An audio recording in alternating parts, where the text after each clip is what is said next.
Talk radio for the masses. Headline edition, July 8, 1947. The Army Air Forces has announced that a flying disc has been found and is now in the possession of the Army. If the game is rigged, change the game. Game changer. I occasionally think how quickly our differences worldwide would vanish if we were facing an alien threat from outside this world. This is Fade to Black with your host, Jimmy Church, on the Game Changer Radio Network and KGRA, the Global Radio Alliance. I need your help to get to the year 1985. You're listening to Fade to Black with Jimmy Church on the Game Changer Network. Good evening. Fade to Black, bespoke radio for the masses. Yeah. What are you doing? Wednesday night, March 28th, 2018, 87 days into the new year, just 278 days left. We are live from a bunker somewhere in downtown Burbank, California, and I would like to welcome everybody listening all around the world, all across the United States. Hither and thither, to and fro, back and forth, up and down, east and west, north and south, far and near. This is Fade to Black for KJCR, the Game Changer Network, and KGRA, the planets. I'm your host, Jimmy Church. What is cracking, everybody? How you doing?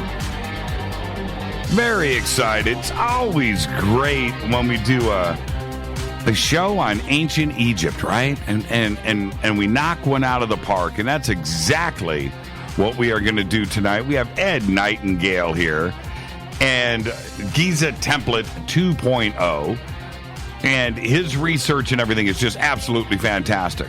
And so we're going to go through that, and we have a lot of images and things that we're going to be presenting tonight. And we have some options, too, as well. I think we have a video with the images on it. And if that's not difficult for you to use, it's posted up on YouTube. And you can go, you're going to have to pause, right? So if you can listen to the show and pause and do that kind of thing, the images will be there. We're also going to be posting them up in Twitter, okay? And so for everybody that's listening to me now that's going to follow up on this show tomorrow or in the archives. So if you can listen to this later, podcast or iHeartRadio, wherever you're going to go and get the archives from, the pictures are going to be in Twitter. That's it. Or they're not going to be on the website. Well, they possibly could, I guess. We could do something like that too as well. But those decisions are later. But I might get them up in YouTube, and they'll be playing on YouTube. I need, Ed's permission, of course, because these are Ed's images. Something to think about. But there you go. We've got a full multimedia thing going on here tonight. It's going to be so cool. I'm just so happy when Ed is on the show. And full knowledge base overload tonight. Tomorrow night is another Fader night. John Rappaport and his No More Fake Newsroom Live, followed by Open Lines all night long. And you can follow me on Twitter at JChurchRadio, Facebook, YouTube. You know what to do. Follow, like, and subscribe. Go over to the website. And if you want to hang out with us on Twitter, we use TweetDeck, so get TweetDeck. That's what you don't have to get TweetDeck, but I would get to TweetDeck. But hashtag F2B is the sandbox. All right, hashtag F2B. If you have any questions or comments during the show, hashtag F2BQ. So Curtis just popped up here. Let's see. Someone told me that I have a mental problem, so I replied, "You're right. I do have a mental problem. You." Yeah, not bad. All right. That's a little strong. That's a little strong. I would say that to my sister or my brother or something, right? My niece or nephew. That's funny. I mean, that might work. That's good. Maybe Thanksgiving dinner. That would be cool. All right, email throughout the show, Jimmy@jimmychurchradio.com. Easy enough to do. Now, really quick, we've been talking about OnStellar here for the last 2 weeks. We announced the launch of OnStellar formally here on this show with CEO Scott Leslie. Steve Murillo was on the show with us that night.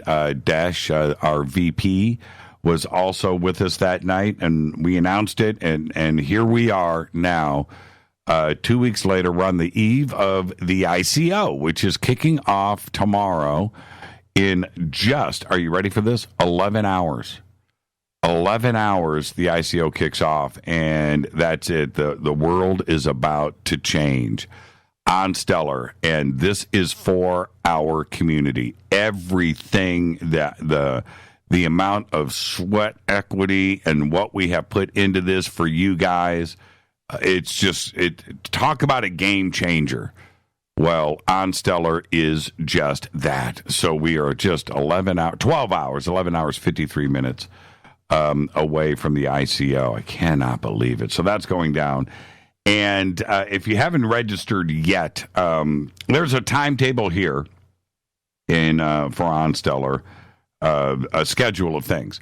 But the bottom line is this: just go and register now. And by registering now, just bypass. If you understand Bitcoin, or if you are crypto or the blockchain, and you understand that and have a basic grasp on that, and maybe you have a wallet, or you've always wanted to create a wallet and all of that, there is an explanation on how to do that there. Okay? But that is not what I want you to do. I mean, that's up to you. What I want you to do is to register. Because by being a registered user, number one, you're going to be able to secure your screen name. The registration process is easy. It's just your email and a password. Boom. And that's it. You get an email, you click verify, you go back, and you can secure your screen name. Use the promo referral code Jimmy when you register. And the reason why you want to do that, because a couple of things. Number one, as the platform goes through beta testing, maybe we'll invite you in to be involved with the beta testing that's going to go down next month. You want to do that, right? Of course. Well, you can't do it unless you're registered. That's the first thing. The second, the reason why you want to use a referral code is when the platform launches, and listen to me very closely here, when the platform launches in Q3, you're going to go and sign on. And when you sign on and you start to build your page, you're going to have a wallet there that is part of the program. And just for participating, for becoming a registered user, that wallet's going to have 10 tokens in it. 10 stellar tokens, your own cryptocurrency, right there in that wallet, right? Okay? Now, if you register with a promo code, you're going to get a 15 token bonus. So you're going to have 25 stellar tokens in your wallet. That's why you want to use the promo code. The promo codes are there to encourage people to go and register now. All of the promo codes and all of that stuff is going to end because after the platform launches, we're done. The more people that we have involved at the beginning, the better. It's that simple. There's nothing to figure out here. And if you don't want to tie your wallet to anything, you can just let it sit there and accumulate tokens, and you can do whatever you want. Okay? All right? It's that simple. After 6 months, you want to cash out, you got 25 tokens, you can go cash out just for coming to the site. There's no money to invest. There's nothing to do. There's no subscription fees. There's no paywall. This is a community-owned situation. Okay? All right, more on that in a bit, but the ICO happens tomorrow. Go and register. Secure your screen name. Promo code Jimmy. OnStellar.com. Simple. All right? Easy peasy, lemon squeezy. Go get it done. All right?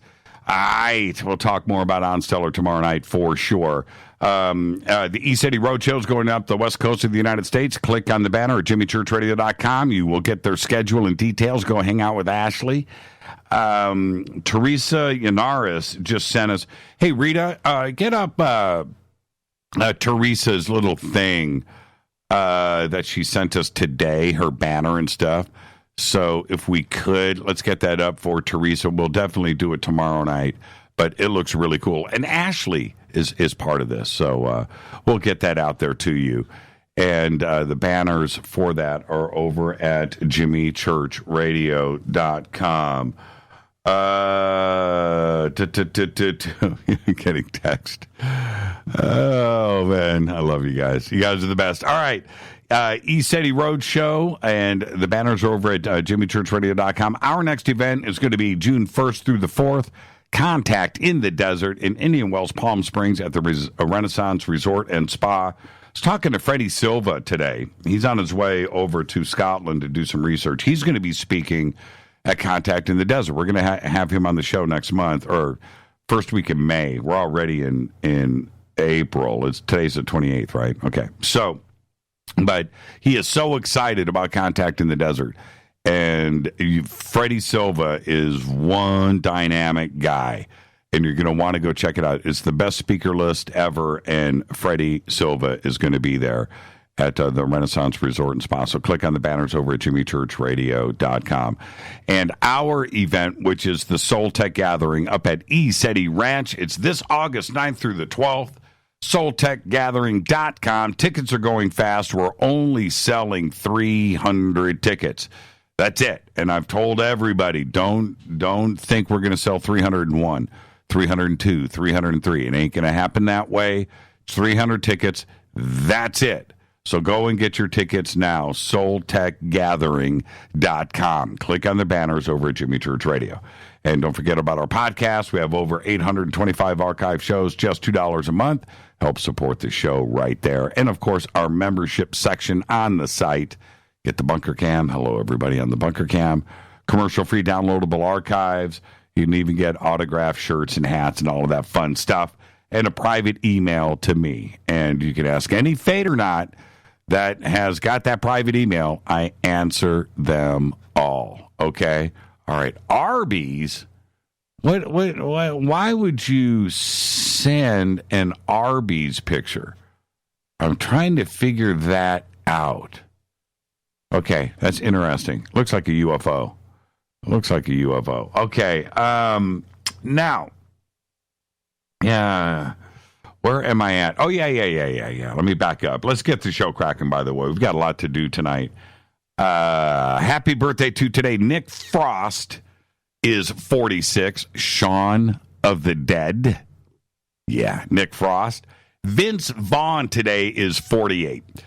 And I was thinking about this today, and Vince Vaughn, I come and go with Vince Vaughn. He is there are times when I think he is the funniest person on planet Earth. He gets those moments of comedic genius, man, and he's so good. And then in the same scene, I'll back off and go, man, what? This guy makes money doing this? People pay him? Right? He's just a polarizing guy. But that being said, now that's his comedic skills because, man, he has been really, really funny. Really moments of greatness. But his performance in True Detective on HBO last season, that was chilling. And Vince, remember he played the serial killer with Janine Garofalo. I forget the name of that movie, too. That was excellent because he's just playing these bad dudes. And in True Detective, he nailed it. Vince, listen to me, brah. Listen to me. No more comedy. Don't do it. No more Kevin James and all that other stuff that you do. Don't do it. True Detective, man. Just really good stuff. All right. On this day in history, 1979, it went down right here in the United States of America, but I wasn't here when it happened. Very happy, too, that I wasn't. That's right. I was down in Panama. 1979, nuclear accident at 3 Mile Island started today. When a pressure valve in the Unit 2 reactor fails to close, the cooling water contaminated with radiation drained from the open valve into the adjoining buildings, and the core began to dangerously overheat. The backup systems kicked in. The engineers there on staff are confused, and they're like, no, wait a minute. That can't be right. So they turned off the emergency system, and that messed everything up. Got up to 4,000 degrees. Nearly had, it was 1,000 degrees from meltdown status, like the eastern United States would have fell into the Atlantic Ocean. It was like that. It was that close, but it didn't happen. 1979, on this day in history.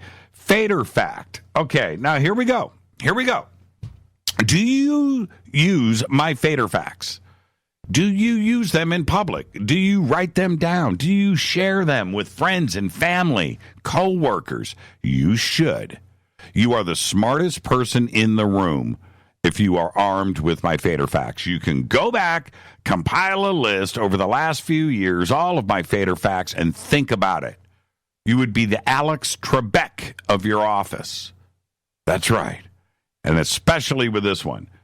The longest living insect in the world is the termite. That's right.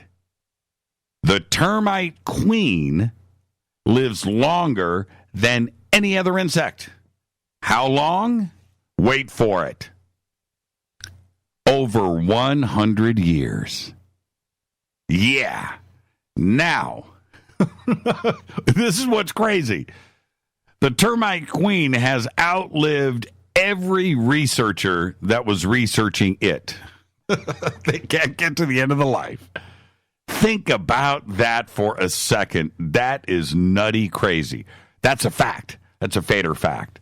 100 years, termite queen. Over. There you go. All right. We have Ed Nightingale with us tonight. Tomorrow night is Fader Night with John Rappaport and his No More Fake Newsroom Live. Friday night, I'm over at Coast to Coast. I've got Matthew Ryan over there. Saturday night, I'm over at Coast with Emery Smith. Okay, so I've got a very, very busy week. It's not ending around here, and sleep is for suckers. I'll worry about that on Sunday morning. All right, there you go. I've been talking about the internet, Facebook, and social media data, harvesting your data, and it's a really, really, really, really big deal. And if somebody tells you, if you read somewhere, anywhere that somebody goes, so what? You know, what's Jimmy on about? You know, why is he talking about OnStellar? Why is he bagging on Facebook? Why is he doing it? And no, man, it's cool. I'm cool. You know what? All right. Anybody that tells you anything like that, run. They don't get it. They don't get it. That's not that you are not going to change that person's mind. So just run. Anyway, this Cambridge Analytica has an arsenal of weapons. Okay? There are thousands of companies out there that are using these weapons, and Facebook user data is the ammunition. And you need to look at it in those terms. They don't care about you. They want to separate you from your wallet in any way that they can. They want to manipulate you to make decisions, to choose. And that is their intent. They don't care about you, your kids, your life, your family. They don't care if you're having fun on Facebook or Twitter. They don't care. But finally, lawmakers in the United States and the United Kingdom have begun investigating Cambridge Analytica and the SCL Group and others for exploiting the designs of Facebook's database and their release of personal information. This is only the latest instance in which our privacy and personal digital data have been used to activate fear. And that's what I don't dig. and turn us against ourselves. And I've been talking about this forever, the fragmenting of us, of society, and breaking us down into different groups. I'm telling you, it's the most effective thing ever. And this isn't some conspiracy tinfoil hat thing, man. They're taking, they're listening to us through our light bulbs, man. No, that's not what I'm talking about. It's real. It's also genius. But they got caught. And so did Facebook. At recent elections around the world, which have now shown us information warfare is very effective. It's going down everywhere. That includes Russia in those elections, France, Spain, Germany, here in the United States. It's everywhere. And our data, our personal information, has long been that product sold by tech giants. I talk about it so often on this show. And they use it so they can psychoanalyze, get a psycho-photograph of your data. And they analyze it, they compile it, they segment it, and they turn around and use it against us. The problem, our digital identity is not our own. And as a result, we're vulnerable. We are. To move forward with the fix, we've got to look back here, though. How did we get here? How did we get here? The World Wide Web of the 1990s was a place where we went for research and everything was us pulling back data and pulling it back and pulling it back and things. Now, I'm talking about encyclopedias, medical records, and libraries and stuff, and which was great. I used to look at artwork from around the world, and it was a fun thing to do. And then as Internet Explorer came along, and it went from one-way traffic to where now you are participating, and AOL comes along, and now you're able to type, and you're allowed to do things. And suddenly, and especially at the end of the 90s, blogging comes along, different types of social networks. You could post and like and upload, and now we've got tweeting and Instagramming and all this crazy stuff, right? Facebook became a company of this like read-write internet where you could post. You could practically put a book up on Facebook if you wanted to, and that was Internet 2.0. We went from like 1.0 to Internet 2.0. All right, now this is where things are starting to get really cool. All of the foundations out there, and I'm talking about everything that's on the web, most everything, 99.9 of everything on the web is old technology. And it's great. It got us to where we are now. Okay? We're allowed to share and YouTube and videos and create and music and thoughts and ideas and publish, and it's we are creating that content. And as we create that content, it's very hard to monetize it. All of them out there make that money. Okay? And they've got that well established, right? If you create a video and you post it up on YouTube, and if you're lucky enough to have the subscribers and you're lucky enough to have the view numbers and the clicks, then you can monetize. And you don't control that. You are told if you can monetize. And it's only if there's ads inserted on the video. You're not paid by the click or the view directly. And imagine if you were. It's your content. Regulators in the U.S. and EU are considering legislative action right now to protect consumers from all of these data vaults. All right? But now we are moving on to Web 3.0. The unmediated read-write web, a new way of organizing internet data on blockchain networks. On blockchain networks, the blockchain industry aims to evolve the entire thought process of what the web is all about. Blockchain networks are a solution to data vulnerability, number one, through realignment of incentives of users and platforms. It advances in decentralized software, cryptography, and the new incentives. All of these systems usher in a new vision for what the internet actually is. You. It's about you.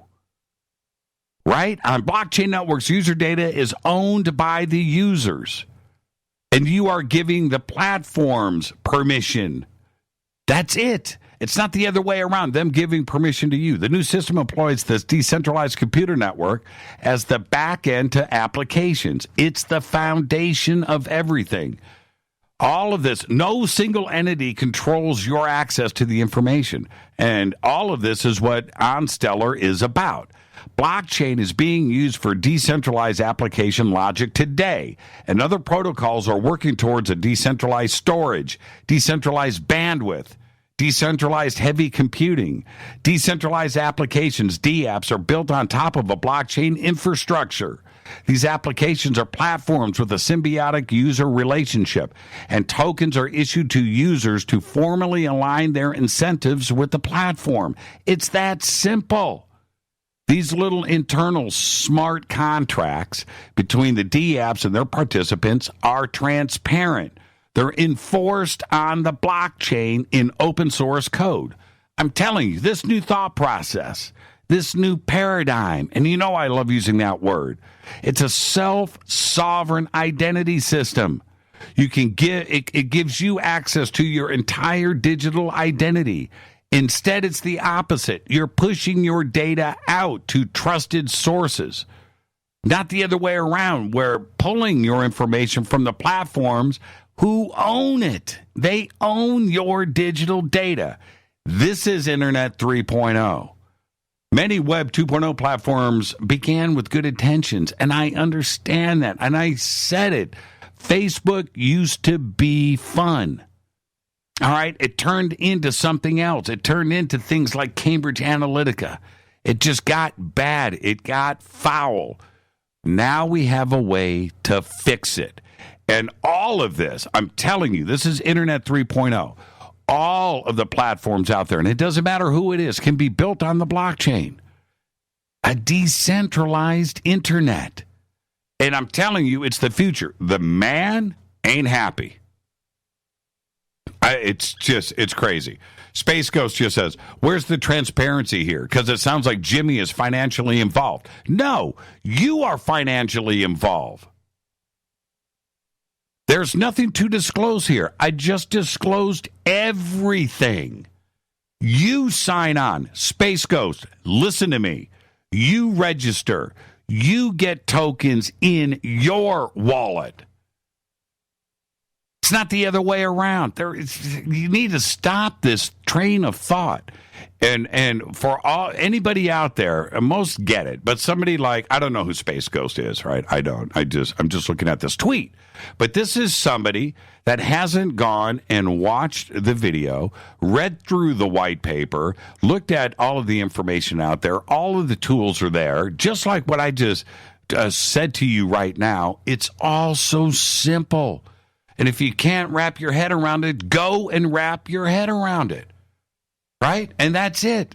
That's it. If you want to stay on an antiquated network like Facebook, go ahead. Have at it. There's still a place for it. There's, you want to be the Luddite. Hey, man, I'm on MySpace. Well, good for you, brah. Go. The rest of the world is moving on. And I'm telling you, it's the future. It's the future. Go and read about the technology. Go and check it out. It's happening right now in front of your very eyes. This is Fade to Black. I am your host, Jimmy Church. Tonight, Ed Nightingale is here. We are doing the Giza Template 2.0. Nothing like lost history. Giza, the Giza Plateau, Great Pyramid, the Sphinx, Orion, the constellations. And a little bit of math. It's all going down tonight. Also, we've got the new chamber right above the Grand Gallery in the Great Pyramid. We're going to discuss that, too, as well. It's all tonight here on Fade to Black. I'll be right back with our guest, Ed Nightingale. Stay with me.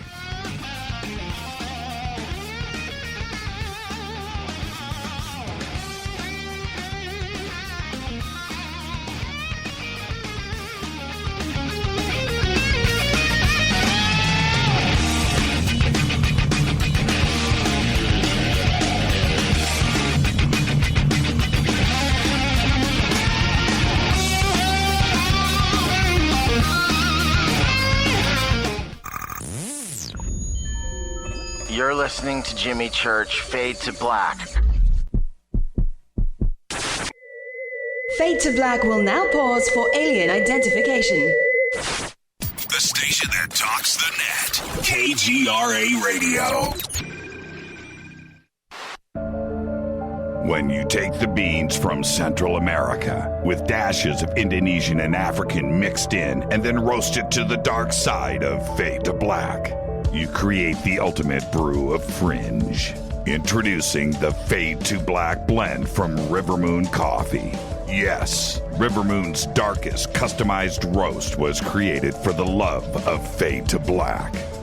The alchemy of masterful roasting and smoking the beans is in every sip of this full-bodied, dark Java. I need my coffee dark, deep, with distinct bittersweet chocolate highlights, just like the bunker.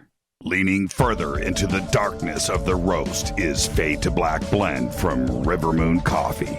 Just click on the banner at jimmychurchradio.com and use the promo code F2BBLEND for 15% off of your order today. Go Beckley Teppy. Natural Health Solutions with Chris and Ronnie. Hey, Ronnie, how you doing? Great, Chris. Now, you're the CEO of GetTheTea.com, right? Yes, I am. What is GetTheTea.com? I mean, is this tea you buy in a store? Well, no, it's not. Life Change Tea is just that, life-changing. Life Change Tea is an herbal tea that gently cleanses your body from intruders. What do you mean by intruders? Well, intruders are toxins, chemicals, GMOs, heavy metals, and more. They're in our food, in our water, in our air we breathe. Seriously? Yeah, seriously. And Life Change Tea will help you with removing these, as you say, intruders? That's right, Chris. Are there side effects with this tea? Well, you might lose a little weight. When you clean your colon, you lose weight, you feel better, and you have more energy. Wow. Ronnie, where can people purchase Life Change Tea? Oh, that's easy. GetTheTea.com. That's GetTheTea.com. Ronnie, I want to thank you for being on the show. People, don't forget, GetTheTea.com. 9 out of 10 geneticists agree. Fade to Black is not your father's radio show on the Game Changer Radio Network and KGRA. The Planet. Win big with KGRA this summer. Tickets and hotel accommodations to the biggest conferences, autographed books and DVDs, chances to win all-inclusive conference cruises, and private dinners with your favorite KGRA hosts. Click the contest tab at KGRAradio.com for your chance to win big this summer. Your contact for the best alternative talk radio on the planet. KGRAradio.com. Hi, this is Rob Reiner from Anvil, and you're listening to JimmyChurchRadio.com. What's up? I'm Chris. What up? This is Kyle Massey, and you're listening to Jimmy Church Radio.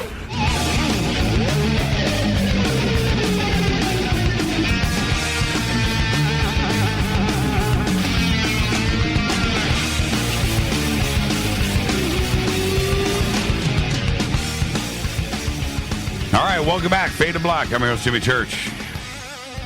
Yeah, I'm passionate. I'm passionate about our community. That's all I care about. It's all I care about. Everything we do is for you. Think about that. That's it. That's it. It's all good, everybody. It's all good. It's all good because Ed Nightingale is here.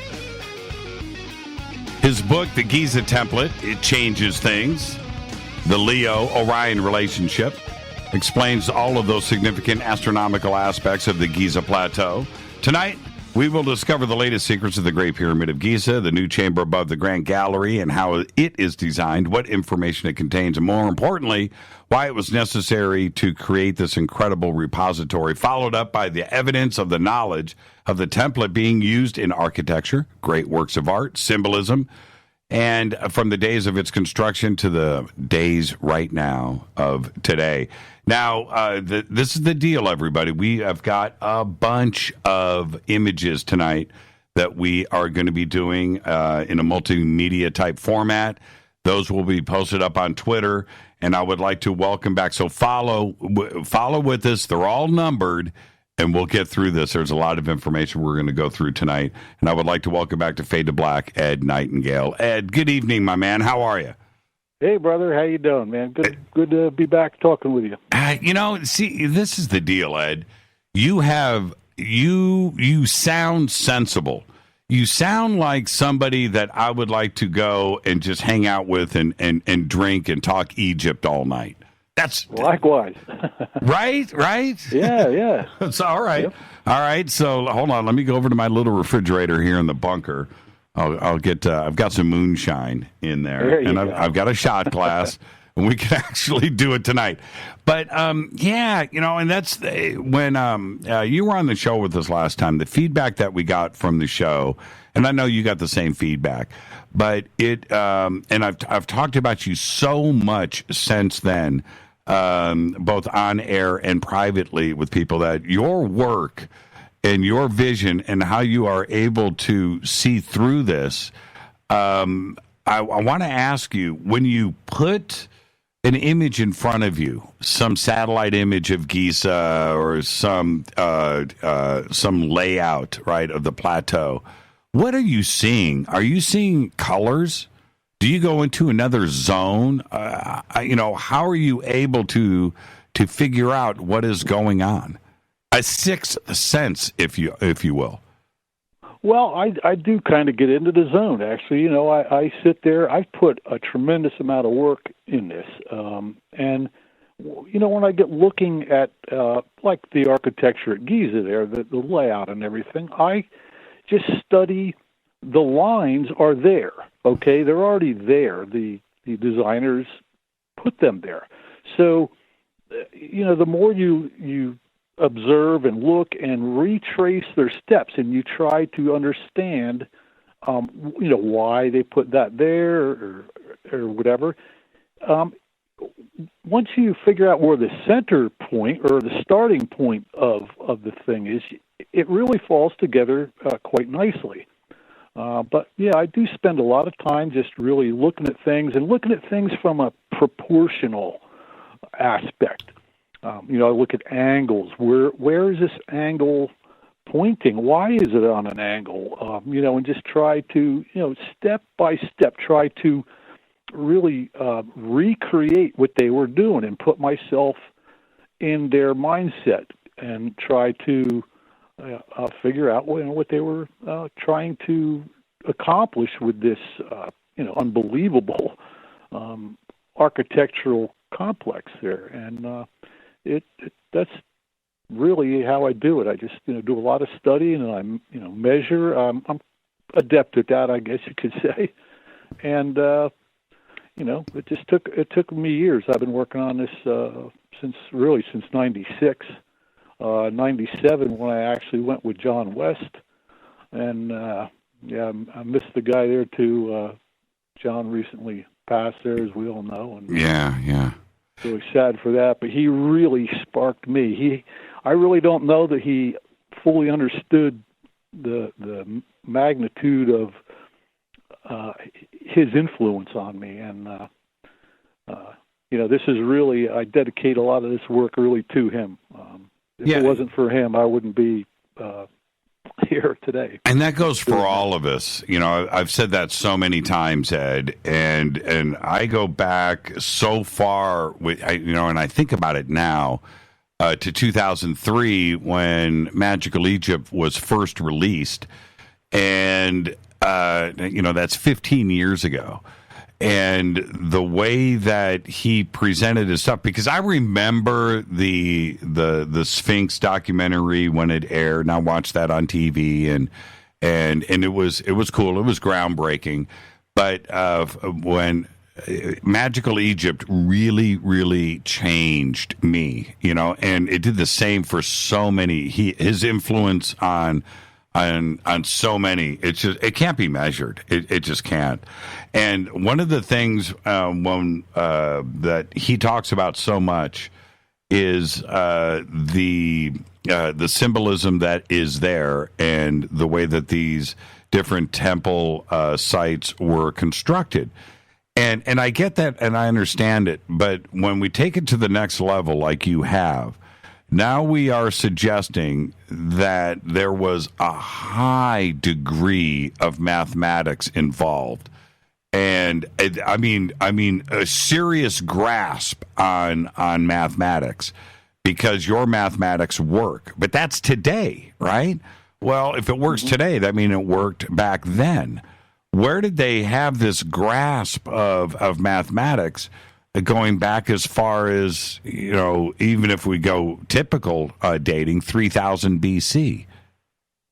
Yeah, I mean, it's where they got it or how they got it. I really can't answer that question, but one thing I can answer with certainty, with mathematical certainty, is they knew it. And, just being able to recreate Giza from scratch mathematically and geometrically, proves that whole concept that, yes, they were aware of this back then. And again, where it came from, I don't know, but I think that if we follow this work I've been doing and other people get on board with it, which I really wish they would, a lot of other researchers, I really haven't heard of much referencing my work, but yet again, my work is reproducible and provable mathematics. It's geometry. It's not theory or speculation. So I think that if other people start getting on board with this a little bit and my work starts getting a little more recognized, we very well might answer that question. And with these chambers that we're going to discuss a little bit tonight, if they start looking into this and really being honest about it, we could probably answer these questions, but I'm afraid there's people there that do not want this information out there. And it's very obvious, and probably some of the things I'm going to show you tonight will convince a lot of folks that is in case the fact, is in fact the case. Yeah, and I'm looking at some of these images here, and I always go back to the same thought as when I look at the Giza Plateau, and I do it every single time. The orientation to true north is spot on. It's not, I've heard different numbers. It's off by 1/100 of a degree. Well, you know what? And especially with something, forget about that. It's not off at all. It's spot on to true north, not magnetic north, true north. And there, I keep going back to that thought, and it's just how, how, how it doesn't make any sense unless the reason why it doesn't make sense is because they were supposed to be Stone Age, going, right. So it doesn't make any sense. So that can't be the case. There is high technology. They didn't build them by chance to true north, right? That's the part you take off the table. Right. Well, we got to understand one thing about Giza, and being that this is like the point on the Earth where this knowledge was left. And if they're going to understand the celestial movements and really completely understand that, they need to have a very precise place on Earth to do that from and incorporate this precision in it. And if they had the level of mathematics and geometry and understanding a really high science, which is evident in this work, it's not surprising that they could do that, because they obviously had the wherewithal and the intelligence and obviously the tools to do it. And we got to stop thinking about these people as, ancient Stone Age people that just, were hunting and gathering and decided to build pyramids. That's wrong, And my work proves that beyond a shadow of a doubt. And, we just got to get past that now and try to see what it's telling us. And it's got a very, very profound and specific message. And, that's where we're going with this. Let's start with the basics here. Rita, go ahead and post image number 1, and which is a satellite view of the Giza Plateau. And what is really great about this, you see the pyramids, right? You can see the canal. You can see the Great Sphinx, right? Right there. It's beautiful. And then if you look a little bit farther south, I can see Starbucks and Kentucky Fried Chicken. Yeah. It's right there. You know what's funny? I actually did that. You can do that on Google Earth. Yeah, right? Yeah, you can. Yeah, you swing it around, and there's Kentucky Fried Chicken right in front of the Great Sphinx, man. And that is hilarious to me. I know. I saw that too. That is funny. It's right there. But anyway, okay, so this image is up first. Let me make sure that we have this. Rita, do we have this up in Twitter? I'm waiting for this to come up. Okay, so this will be image number 1, everybody. And what are we looking at here? Okay, so this is an overhead view of the Giza Plateau. It is a satellite image, a high-resolution satellite image that I purchased in 2006. And had the testimony of satellite imaging people testify to the accuracy being on the high side, like 10 inches. So that's very accurate for the scale of what we're looking at here. This square that we're looking at is about 1.2 miles across. So that's a big area. So if we can get to 10 inches of accuracy, that is a very accurate image. And this view in particular is, in architectural terms, is called a plan view. That's looking down, straight down on it.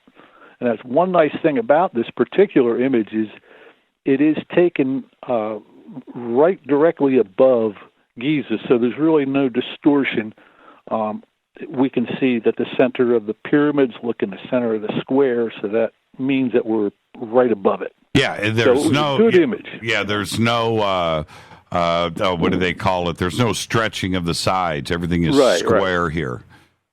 Right. Yeah, very cool. Very nice image. Okay, is there anything that you want to point out on this image before we move on? Yeah, just quickly. Right, if you look at the center pyramid and you look just to the east, which would be down a little ways, you can see the causeway there that runs from the temple in front of the Pyramid of Menkaure down to the Sphinx. Right. That right there is, in 1997, when I went with John West, was where I thought I, as an artist, would have perceived the center of the whole complex. And when, in fact, I was there, I did find what I thought was the center being a core hole bored in the bedrock, and that's really what started the whole thing. But it's right there in the center, so we could advance that to the next image if you'd like. Okay, isn't that just mind-blowing? And you and I were talking earlier, last week. I'm just going to let everybody know a little private conversation Ed and I were having. And Ed was asking me what I thought was going on to the west of Menkaure, right? Up above the west of the Great Pyramid, in that area where you see the W, where it says Giza satellite image, that area there. That is a very curious spot. If I am, and also to the south, we'll talk about that in a second. But there is talk about a second Sphinx, and Ed and I were talking about this last week on the phone. And if you see the line for the causeway, right? And you see where the Sphinx is. If you take that line and you continue and you symmetrically place the Sphinx up on the west side, opposite of the main pyramid, right up there, like above the right to the right of the W, right above the eye. You see where the eye is, an image. Yeah. Okay, that's your second. That's your second Sphinx. There's a good possibility that that's can't my say for guess. sure, but That's I my can guess. tell you that those lines right there. A little later on, I have an image up that explains precisely those cuts. That is really the quarry, a wall where they were quarrying out a lot of the stone there, and that wall was not cut in that angle and that position randomly. You'll see a little later how that all ties in. I wouldn't doubt that there's another thing going on. Yeah, there's something going on up there, and I don't have any secret information. I haven't talked to anybody or anything. It's that I have looked at every image in high res and blown it up and looked at everything on the Giza Plateau. And that spot right there above the letter I, and you can kind of see it here, I'm telling you, if there's going to be a second Sphinx, it's going to be there. It's going to be facing west.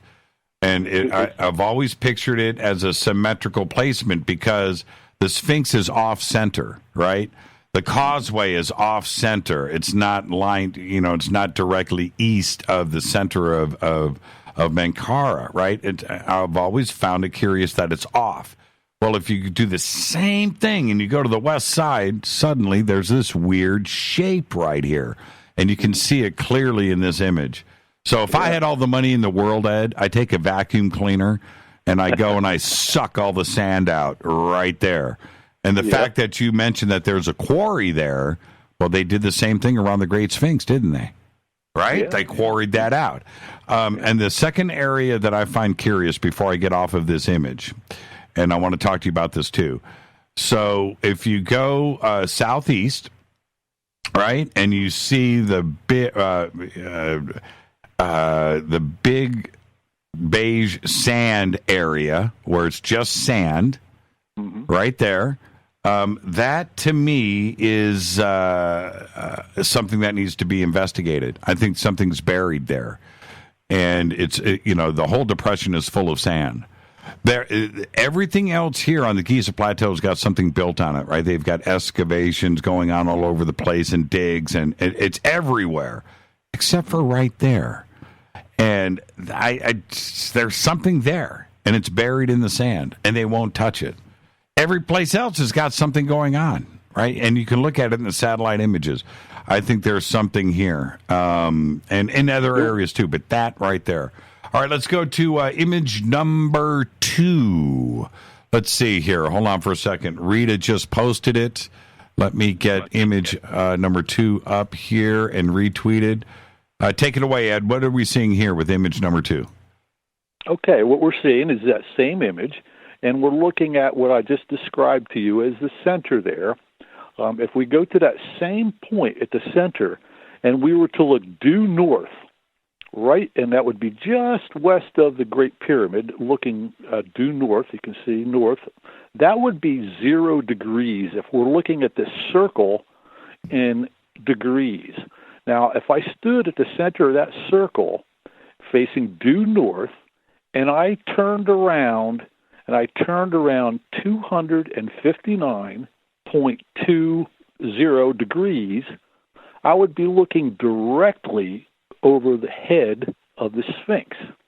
Now that number, 259.2 or 20, if you had a 0 on that and remove the decimal point, that is the great year. Yep. 25,920. That's right. Okay, so that's one aspect in the purple. We can see that pie kind of like a pizza with a slice out of it there, but that is one aspect to this. The other aspect is the spiral in green. If we look at that spiral, we can see we simply make a golden rectangle within the square, and we draw a spiral in there, and that spiral ends up right next to the Sphinx. And the diagonal of that golden rectangle intersects that 259.2 degree angle literally at the head of the Sphinx. So the intersection there, right on that golden rectangle, which is a green diagonal from the top left corner, right, that goes down, it intersects right in the head of the Sphinx on the line that is the 259.2 degree angle. Now, well, this is important for a couple of reasons. But number one, and we're going to see this in one of the next images, on the crown of the Sphinx, there was old photographs, one of which you have here, the famous balloon photograph, which clearly shows a hole, an entrance on the crown of the head of the Sphinx. So what you're telling me here is this 25,920, which is mind-blowing in itself, right? Yes, and that is going through the hole on the head of the Sphinx, right? Correct. Now, we are way beyond when we're talking about the precession, right? The Great Year, the corner of the Great Pyramid, certainly the start of a Fibonacci sequence, and the crown of the Sphinx. These numbers are so big. These are big numbers. It's also big because it's important, but it's also big because these numbers are big numbers. And the bigger you get, the further away you get from chance. Right. This is pretty incredible. This is really a big deal. And then the other thing if we look at right there, let's look at the blue triangle there, or the triangle that we're looking at. That says that is actually the angle of the Great Pyramid, 51.84 degrees. Now, this is in decimals. We're going to be using degrees and decimals in this. So we are able, by drawing that spiral, we created that triangle, which is 51.84. That, if you multiply that by 5, you'll get the 259.2. So 51, if we take out the decimal points here, and we have 25,920. And if we were to divide that by 5 into fifths, we end up with 5,184. So the Great Pyramid in its angle is screaming 1/5 of the Great Year cycle in its angle if you change it into years. I'm holding up my calculator to the camera here for everybody. There it is, 25,920. Mind blown. Mind blown. It blew my mind, too, I got to tell you, man. I mean, really, this is very humbling for me. I want to let you know. If I sound a little excited and maybe over-enthusiastic, please don't take it as me being, cocky here or anything. No. I'm very humbled by this. Yeah, and I don't want you to think that I'm double checking your facts here Please either. Do. I really do want that. I want that. Okay, I wish people would do it more. Ed, you are the best. We got to take a break right here, so let's do that. When we come back, we're going to pick up with image number 3. We'll get that going now during the break. Our guest tonight, Ed Nightingale. We are doing the Giza Template 2.0. This is a big night on the show. Kick back. The knowledge starts here. It's Fade to Black. I'm your host, Jimmy Church. I'll be right back. Stay with us.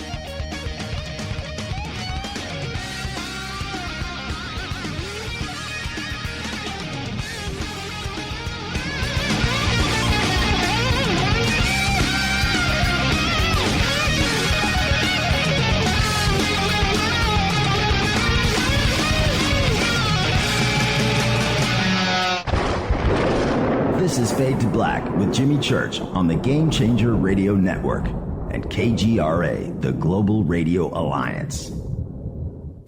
This is KGRA Digital Broadcasting Station, Salt Lake City, Utah, Van Buren, Arkansas. Hello, Fadernauts. This is Jimmy Church, and I'm introducing New Pharma, a company whose products are based on science. Human function based on the endocannabinoid system, or ECS.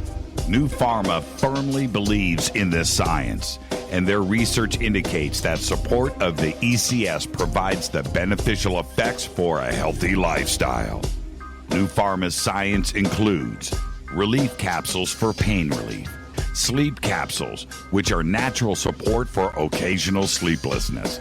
Foundation is support for your ECS, and Fit capsules support your active lifestyle. Just click on the banner at jimmychurchradio.com and use the promo code F2B for a 33% discount on all of their products. Or visit newpharma.com for all of the knowledge on the science. That's GNUpharma.com. Go back, Lee Tappy.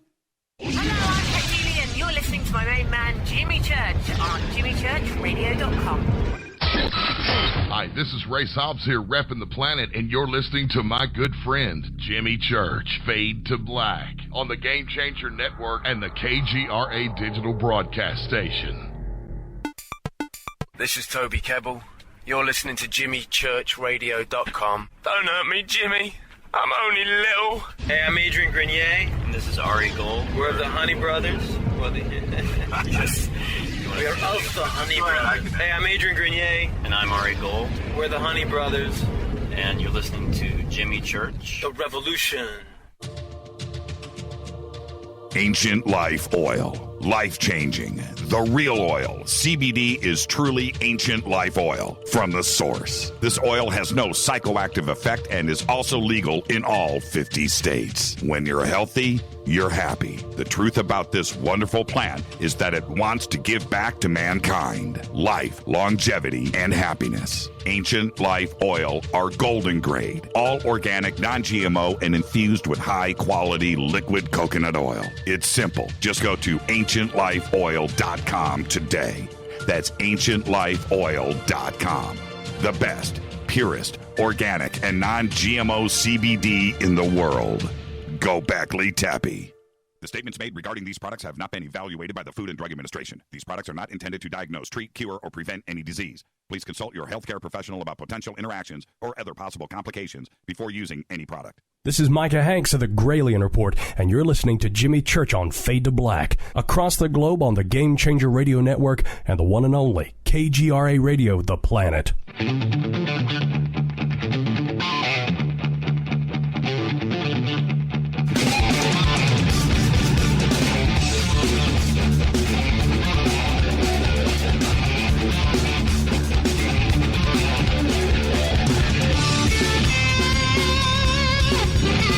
Welcome back, Fade to Black. Great night on the show tonight. Ed Nightingale is here. We're doing Giza Template 2.0. Now, for everybody listening to me right now, we are posting images. Get over to Twitter. Hashtag F2B is the sandbox. All of the images that we are talking about here are right there, and you can do this in order with us, and it's very simple to go through. Ed's work, and again, this is something, Ed, that I got to commend you on.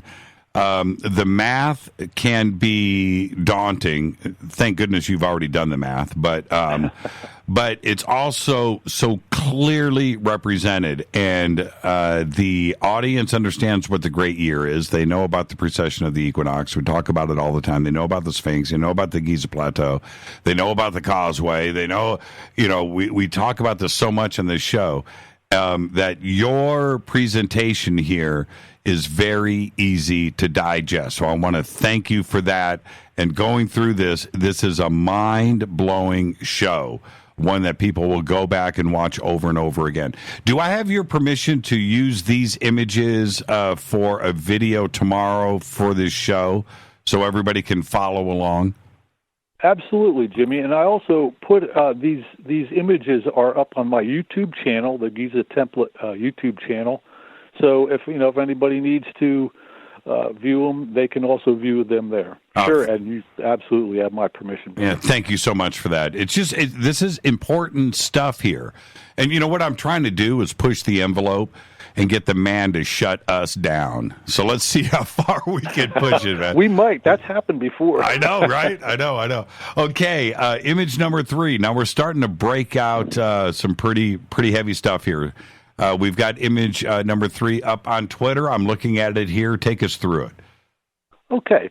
This is how I was able to draw the Sphinx, exactly how it was placed, and the length of it, the width of it, and all of that is done specifically in this image. In my book, the Giza Template Earth Measure, that's all covered very precisely, step by step. I walk you through exactly how this image was created. And what we're looking at is just a drawing of the Sphinx, looking down on the Sphinx. And remember, we were looking at the causeway for the Sphinx. That is 7/13 of the circle. If we were looking due west at the top of the circle, let's say, and that was 0 there as far as dividing the circle into proportions or equal proportions, 7/13 is that green line that goes alongside of the Sphinx and creates the causeway. The other line to the right of that, the purple line there, that is the 259.20 degrees that we talked about in the last image. Right. That goes right through the head of the Sphinx. So you can see that red spot on the yellow there. That is the head of the Sphinx. That's where the two intersect there. And that is taken from a very specific longitude as well, 31.13777 degrees. And if we were to round that number off to just 2 decimal places, we'd have 3113 or 3114. So let's just bear that in mind for a moment and keep that in our thoughts. But also within this square, it's covered in my book, but there's a coordinate system that was used with the lambda sequence. It's a LAMBDA sequence. That's a sequence of numbers, but we assign coordinates to this template here, and the center of that square right there, the value of that coordinate is 2,592. So there's another 259.2 or 2592 of the value right at the center there. Again, the 5184 times 5, we got to our 25,920 years.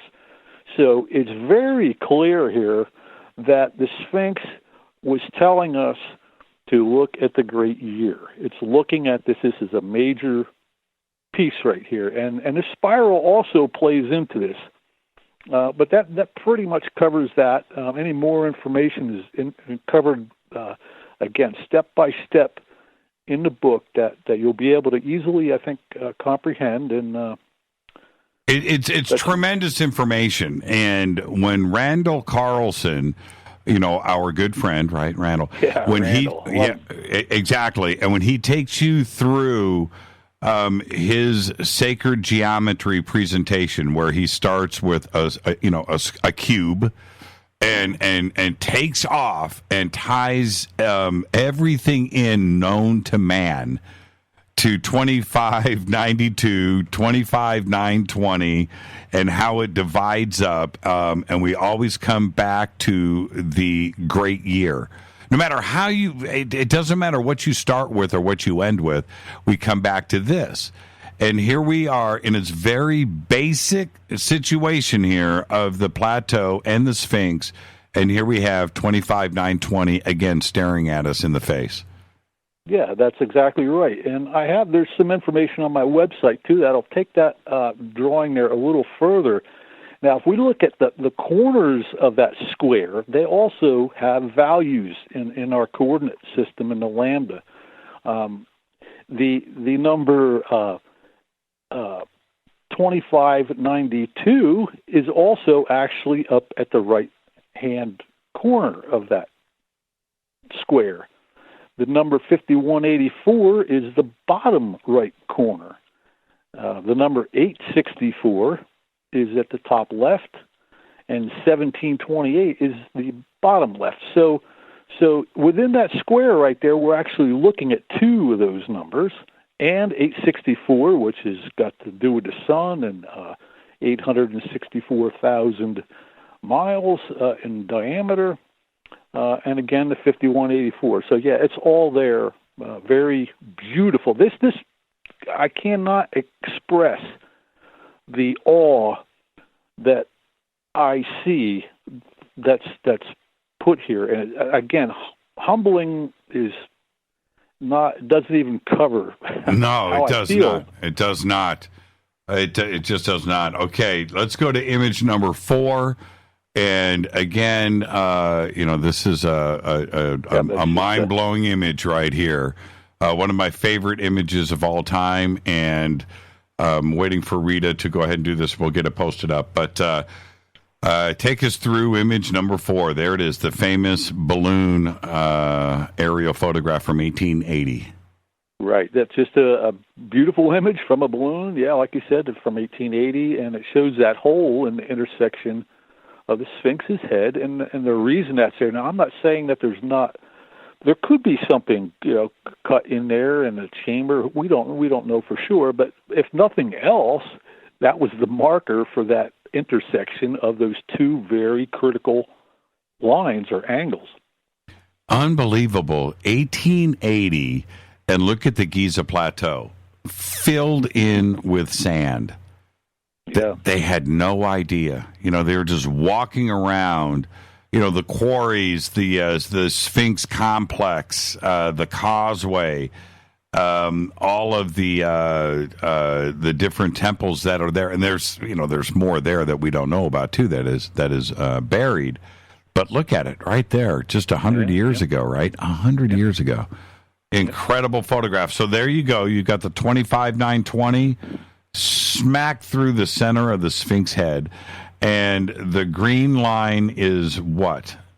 That's that diagonal of the golden rectangle that we looked at in image 2. Got it. Where from the top left corner, if we were to come down across in that golden rectangle, that intersects the 259.2 degrees.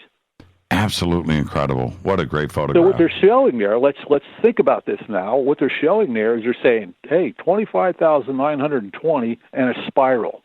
Yes. Okay? And a Fibonacci spiral. That's what they're telling us with that right there. It's just incredible. Incredible. Okay, image number 5. Okay. So there is a little bit more information in my book. There's so much to this, I couldn't really fit all these images in here. But there's also a causeway from the Great Pyramid that goes to the east.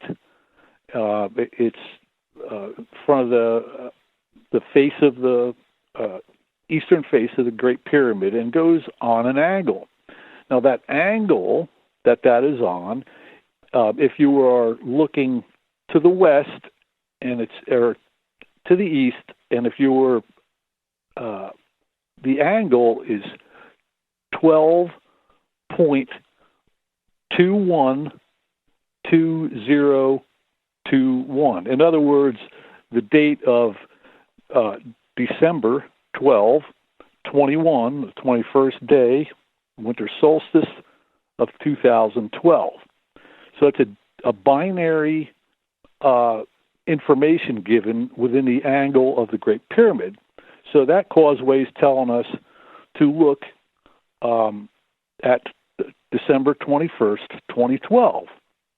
So what happens when we sit in front of the Sphinx and we, using Stellarium or any kind of star viewing software, if we look due east at sunrise, now in this image I have the atmosphere blocked out so we can see the stars in the background. If we were sitting there, actually we would see obviously no stars because it's the sunrise. So with that blacked out, we can see the stars at the galactic alignment.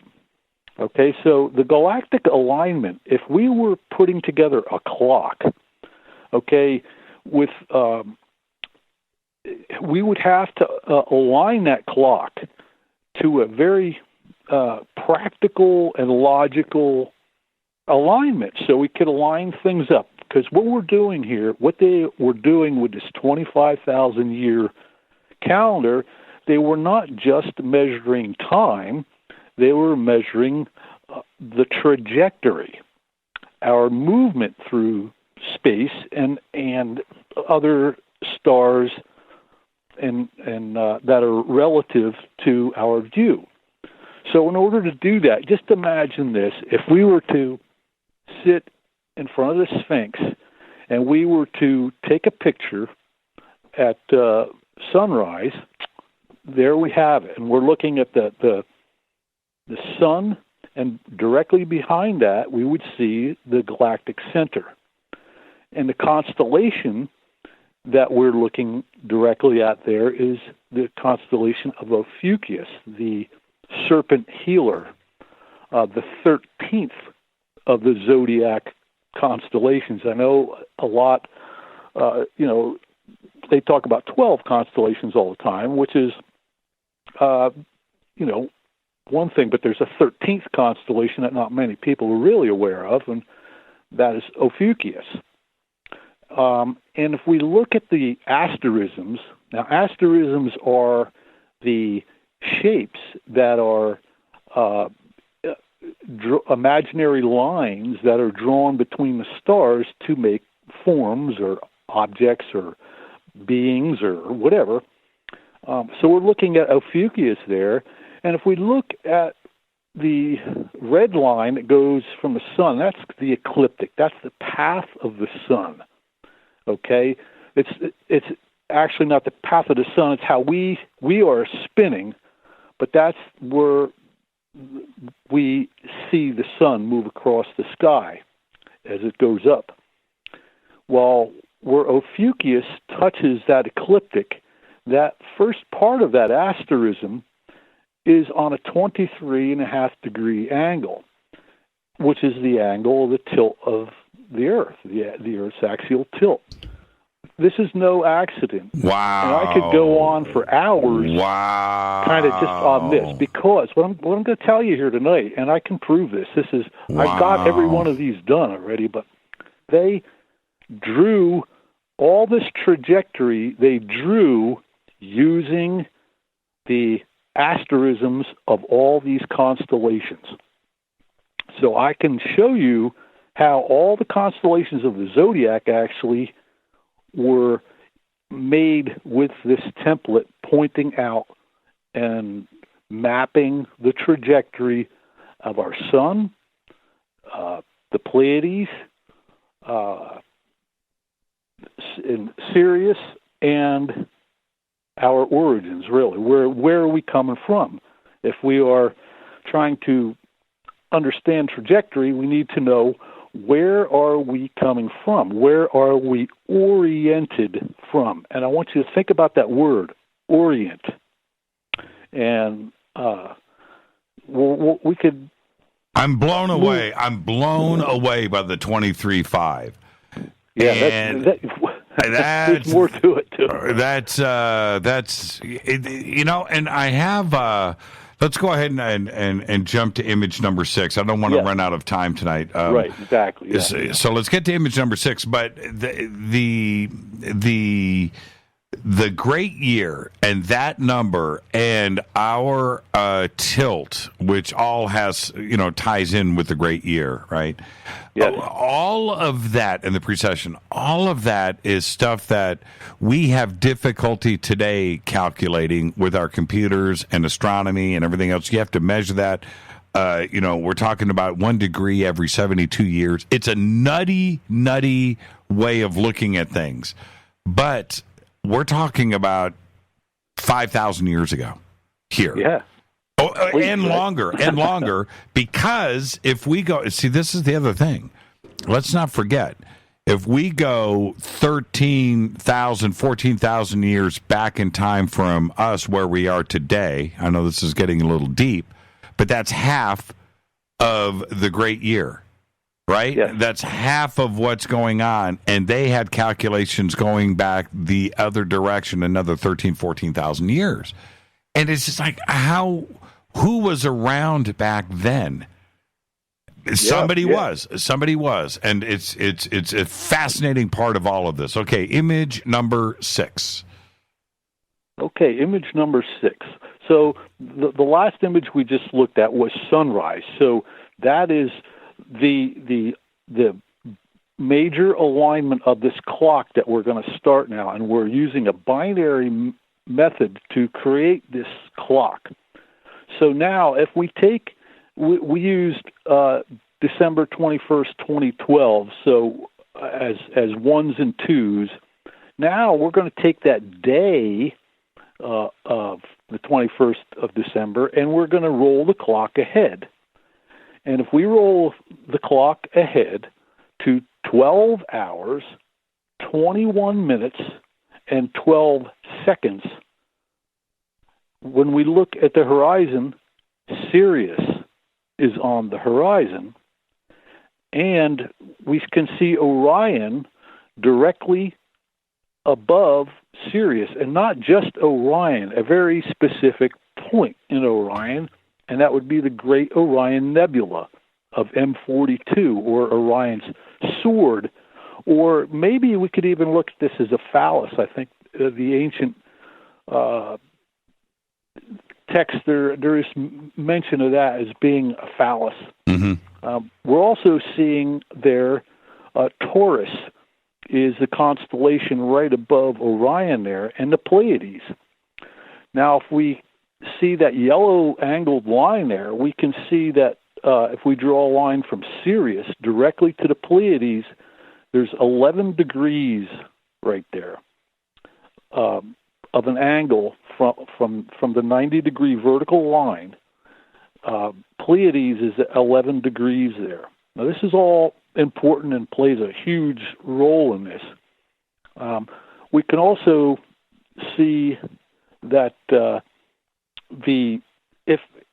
Orion in Greek, I think it's Greek mythology, basically is a hunter, and he carries a club, and this club is supposed to be able to kill anything.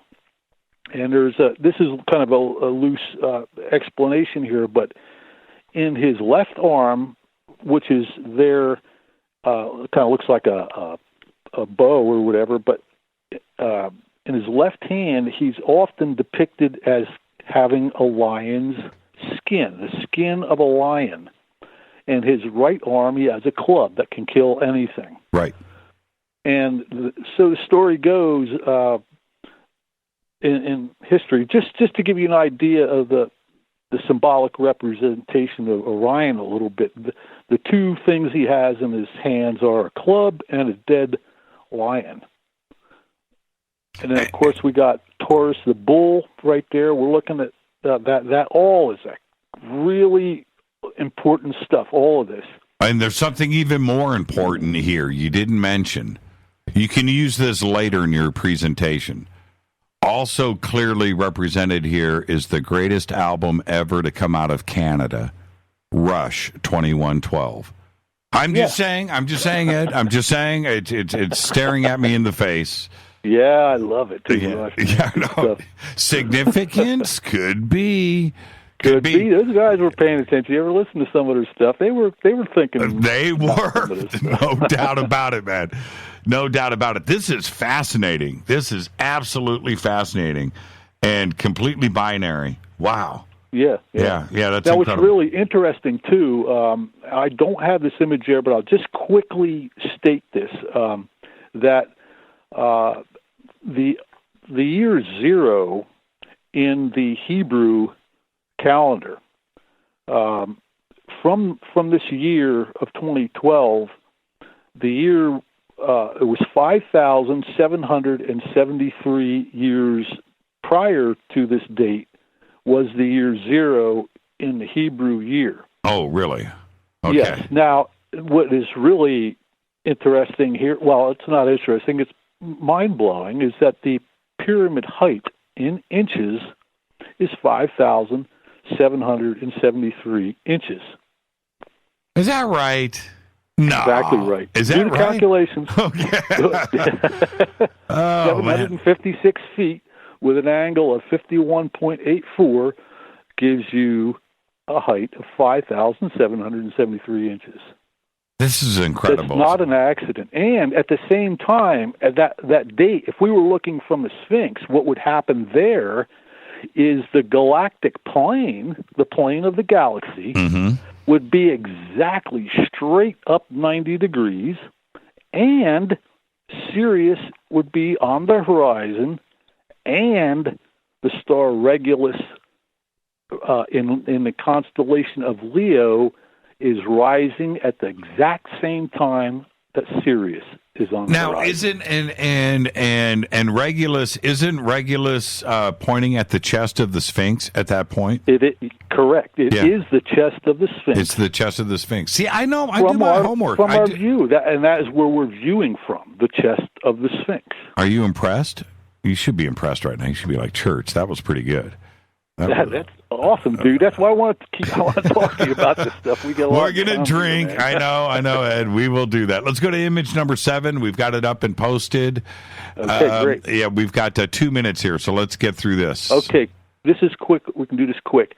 If we take that same star program and we look at the ecliptic that we were just looking at, again, the path of the sun, and we turn it into a circle, that is the view that we're going to be taking and overlaying on our Giza template.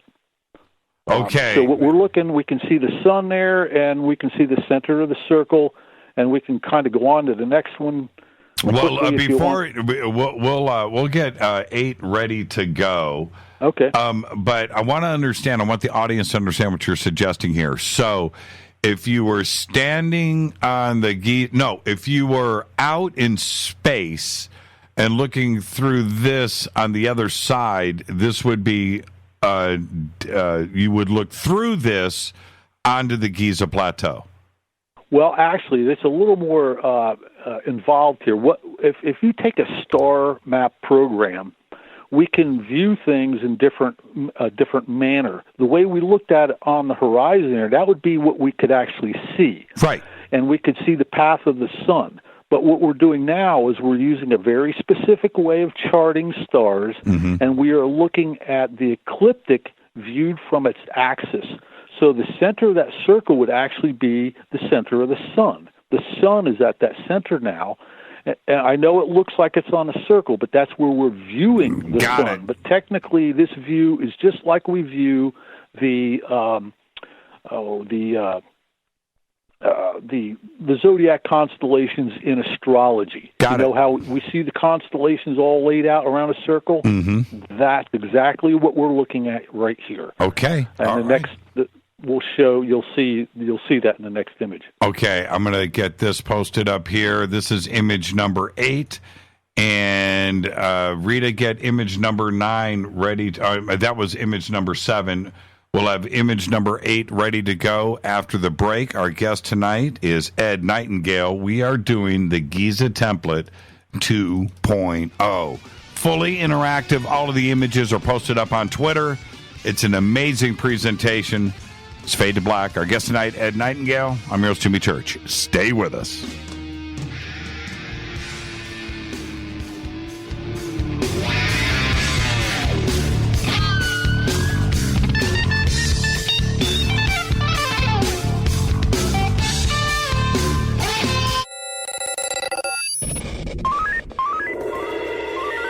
Way out here, we listen to Jimmy Church.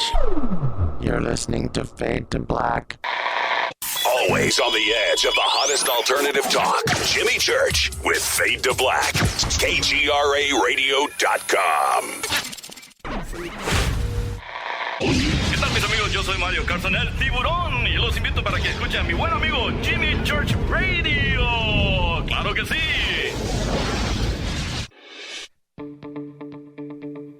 Hurricanes, earthquakes, wildfires. This year we've experienced more than our fair share.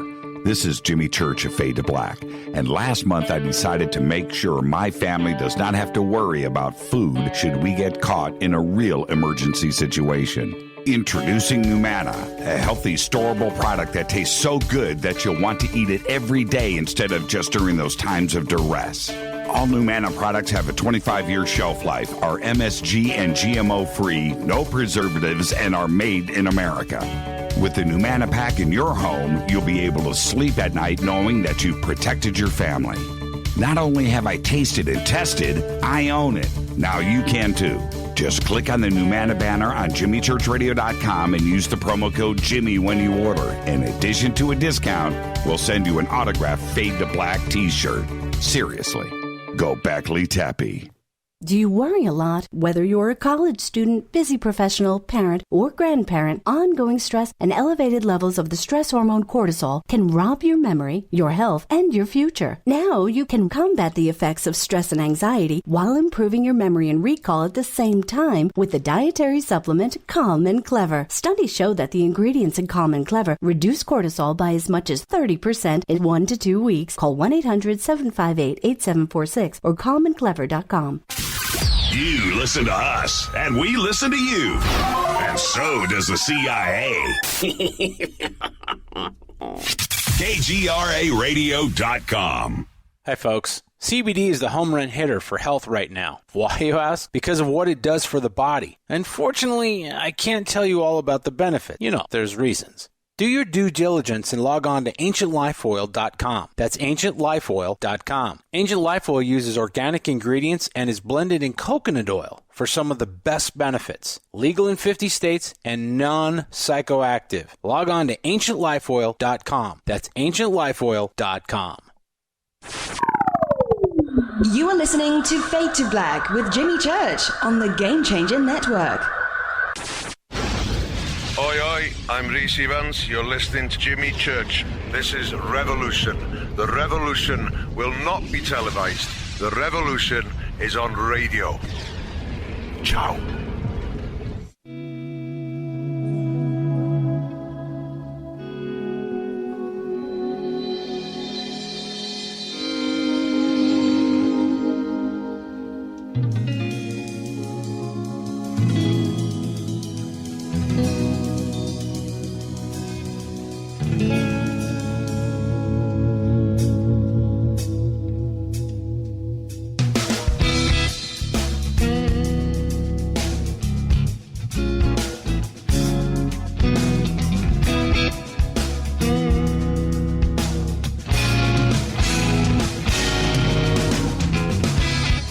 Welcome back, Fade to Black.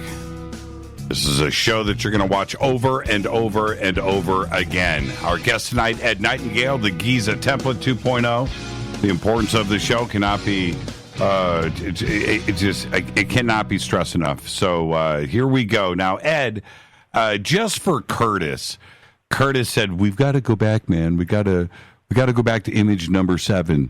Okay, so let's go back to image number 7. Okay, sure. I told Curtis we'll stop the show for him. We'll kill the flow. But it's the zodiac, Curtis. So imagine the zodiac in a circle. Ed, explain it again really quick. Okay, so we were looking at the path of the sun earlier as we would actually physically see it when we were sitting in front of the Sphinx.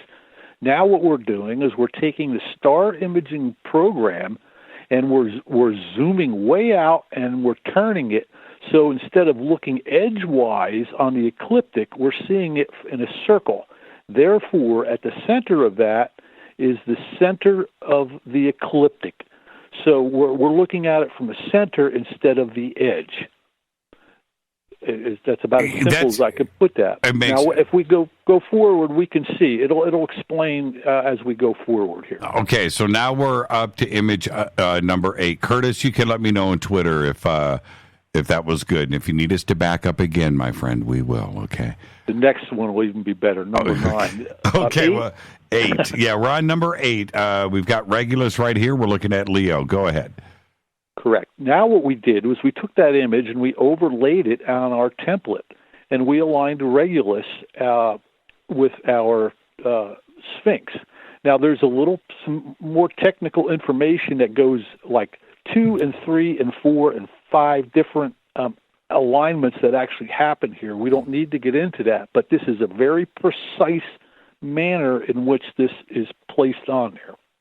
So if you want to go ahead and cue up the next one, this will show that image a lot more clearly. Yeah, and show the asterisms. Okay, and we're gonna jump up to image number 9 right now. Let's see. I think Rita's got that ready to go.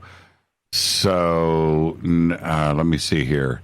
Is this 9? Okay, here we go. Let me. Okay, so here is image number 9. But before we go to 9.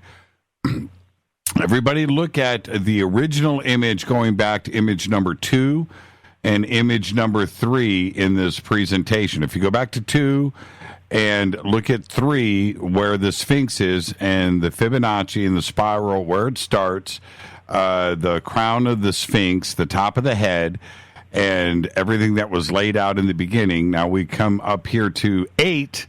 And you can see the Sphinx, you can see Regulus, you can see the angle of the causeway coming out, all overlaid with the constellations here. And you know what, Ed, this is redunculous. That is just beyond. Yeah, that is just crazy. Okay, now let's look at this. Okay, image number 9. This is the star map with the Fibonacci. The angles, 5920, it's all here. Go ahead. Okay, so we're looking now just in a little more detail. What I've done is highlight all the asterisms in the constellations.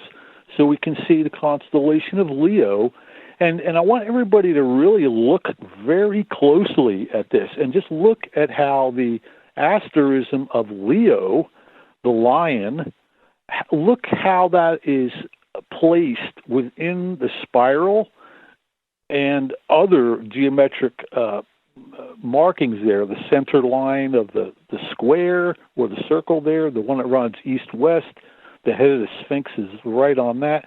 And there's even more to this. I wish I had the time to really go through with this, but another thing, too, I want to quickly point out here, we all know, or I shouldn't say we all know, I shouldn't assume that, but when we are looking at the stars and we want to find the North Pole, we use the little or the Big Dipper to find the North Pole, the front edge of the Dipper. That's all there. We could do that and point to the Polaris, if you can see that. It's right there. Yep. Okay.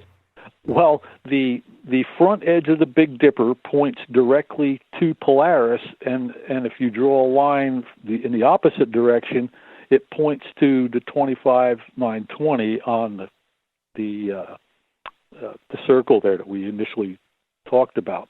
Looking at it. Yeah. If we look around here, we can see there's Virgo and Libra and Scorpius, and there's our Ophiuchus right there, and we have the sun on the horizon, and where we saw Ophiuchus, can you see that there? Yep. Where it says horizon and the sun? Yep. That is what we looked at on the original image for the date. And you can kind of look around and see how all these constellations lay out there. And to the right kind of below the Great Pyramid to the north there, underneath Taurus, we can see Orion there. Yep. Can we see that to the right? Yep, I'm looking at it. Okay, so all these constellations this is a map. This is, this can be charted this way, and this is the way the stellarium lays it all out. I've done nothing, fancy here. This is just positioning it in the right place at the right time. Absolutely so this is how they incredible. all lay out. And the grid runs straight through the center of Menkaure. Yes, correct. That is crazy. And if you look at it right there in the center of Menkaure, right? And that is on an angle, and there's a very specific reason that line right there is on an angle. Can you see how that causeway to the Menkaure pyramid is on an angle? Yep. There's a very precise reason. And that line, if you follow it down to the bottom and you look up just above that, you see that purple line there, a little bit on an angle? Yep. That is the wall of the Crow. And that line goes straight up. It goes through the star Spica, and there's a very precise reason for the wall of the Crow, too. That all fits into this. And there's even another structures in there called Menkara, or not Menkara, Kenkaus. It's all in there. It's all unbelievable. I could just sit and stare at this for forever. I've been doing that for a long time myself. I know what you mean, man. I could just sit after a while. Yeah, there's so much here. There is just so much here. Unbelievable. And I'm trying to. I'm also visualizing where I'm imagining the Sphinx on the west side. Yep. Okay, let's. I've got image number 10 up. Let's go to 10. Okay, so what we have just been looking at now was the Sphinx, and the Giza complex is basically made up. That's pointing to two celestial constellations, Leo, and that's represented by the Sphinx and the Lion. And then we have what my friend Robert Bauval initially pointed out, that there's the three main pyramids represent the three main belt stars in Orion. So what we're going to do now is we're going to use that now to index our template, because we just did the Sphinx, and the Sphinx is related to the ecliptic and the zodiac constellations. Now we're going to move ahead and we're going to look at Orion and how Orion fits into all this. So in a very logical manner, there is the grid is expanded from a square and a circle. We're expanding it to another Fibonacci sequence here, and the width of the rectangle that we're looking at here is 13 by 21, or 21 by 34. Yeah, it's a Fibonacci series. 13 by 21 is what it is. And then another spiral is drawn within that golden rectangle. Got it. So that's the next stage. This is how Orion is indexed to the three main pyramids. So if we want to, we can kind of breeze through a couple of these. Is everybody? I fully got it. No, we've got to go to 11 to digest. You look at 10 and then go to 11, and now we're starting to put this together. You've got to reference. You got to go right in a row there. You got to go 9, 10, and 11. Right. Several of these run together and go through pretty quick here. And 12. But we can see now this is more of a view of Orion and exactly how it's laid on that spiral. Now, we're looking at it upside down, but remember that if we are on the ground and we are putting this image of Orion on the ground, it would be upside down. But when we lift it above and we looked at it from the opposite way, it would be in the right direction. That's right. That's always confused me. I mean, I'm cool. Yeah. I'm cool with it now because I get it. But that really used to throw me. Okay, so now we've got 12 up, and for everybody, this is really great. I am able to scroll through these and go 9, 10, 11, and 12, and you really need to. This ain't right, Ed. Yeah, this ain't right, Ed. This just is not right at all. Wow, that's incredible. It's so profound that people really. I don't know that. I mean, I'm still having a hard time grasping it, so I can understand, and not understanding, but just the believing that, holy crap, this is extraordinary. So they were mapping this very clearly, and what we just did there with that spiral, the image number 12 that we're looking at is Barnard's Loop. That is an image, if we were taking a time-lapsed image of Orion, we could clearly see this red spiral part here. No way. And it lays over perfect. So you're saying Barnard's Loop is a Fibonacci arc, which it clearly is here. I would have never imagined that. Yeah. And it overlays correctly here. Oh, man.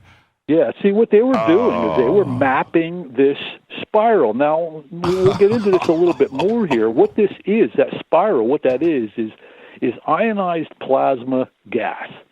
And I've got some really great new science articles from Max Planck Institute and others that explain that when stars are birthed in the Orion Nebula, they've got some just beautiful images of this. It's showing that in the M42 Nebula, in a very specific point, it's called the fish's mouth, and we'll think about that. Remember that for later. The fish's mouth.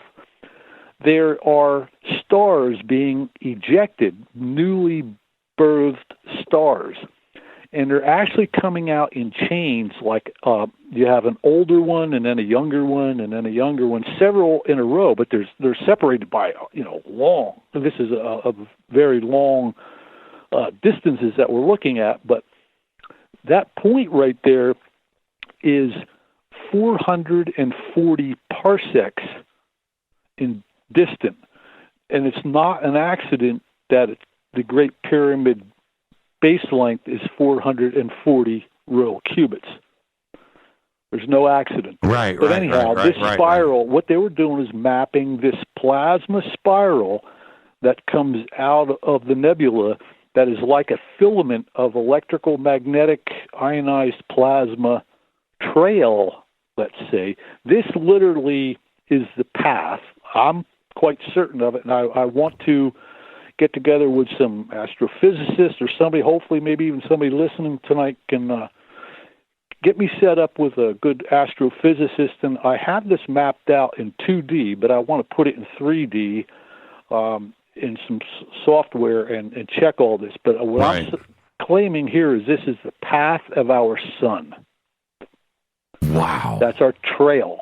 That's the smoking trail that when we were birthed and ejected out of Orion's nebula, we were not alone either. There was other stars birthed around the same period of time that our sun was. Now, I want to digest this for a second. I need a minute here. Sure. All of this going through 12, 13 is up. We're going to get to that in a second. I'm going to have some real issues sleeping tonight, Ed. I want to thank you for that. But all of this going to Bernard's spiral here, all of this goes all the way back to the crown of the Sphinx, its origin. Well, pretty much. It's the crown of the Sphinx is on a spiral, but what that's showing us is Regulus is on a spiral. That's what I'm saying. We just go. So we go closer, back, closer. correct. Right, yes. closer. We stay with the math. We stay with Fibonacci. We stay with the degrees. We stay with everything. And so from this shot here, from 12. Right, and we go all the way in, and we follow the path. We're at the crown of the Sphinx.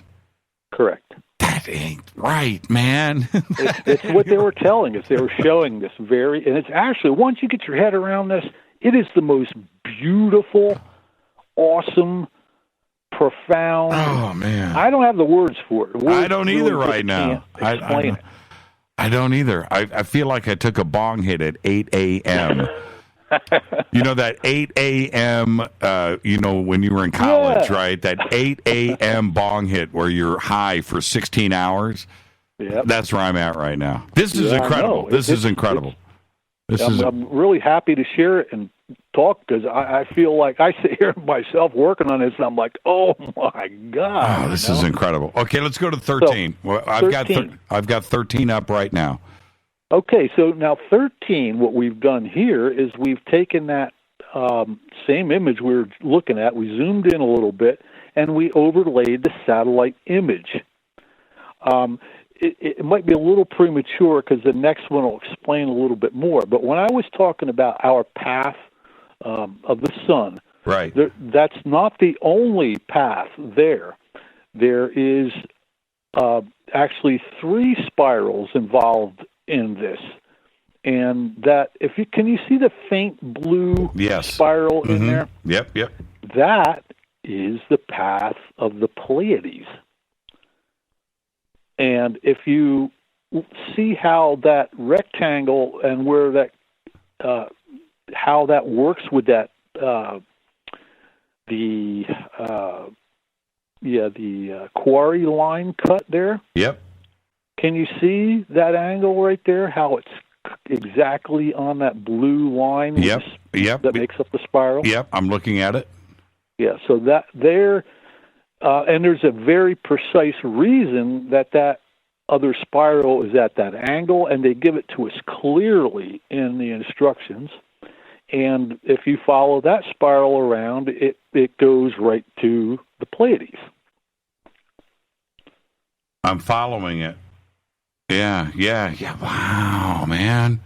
And that's there's incredible. Some zoomed out ones that'll show it even more clearly. And I've got so much more material here. This is.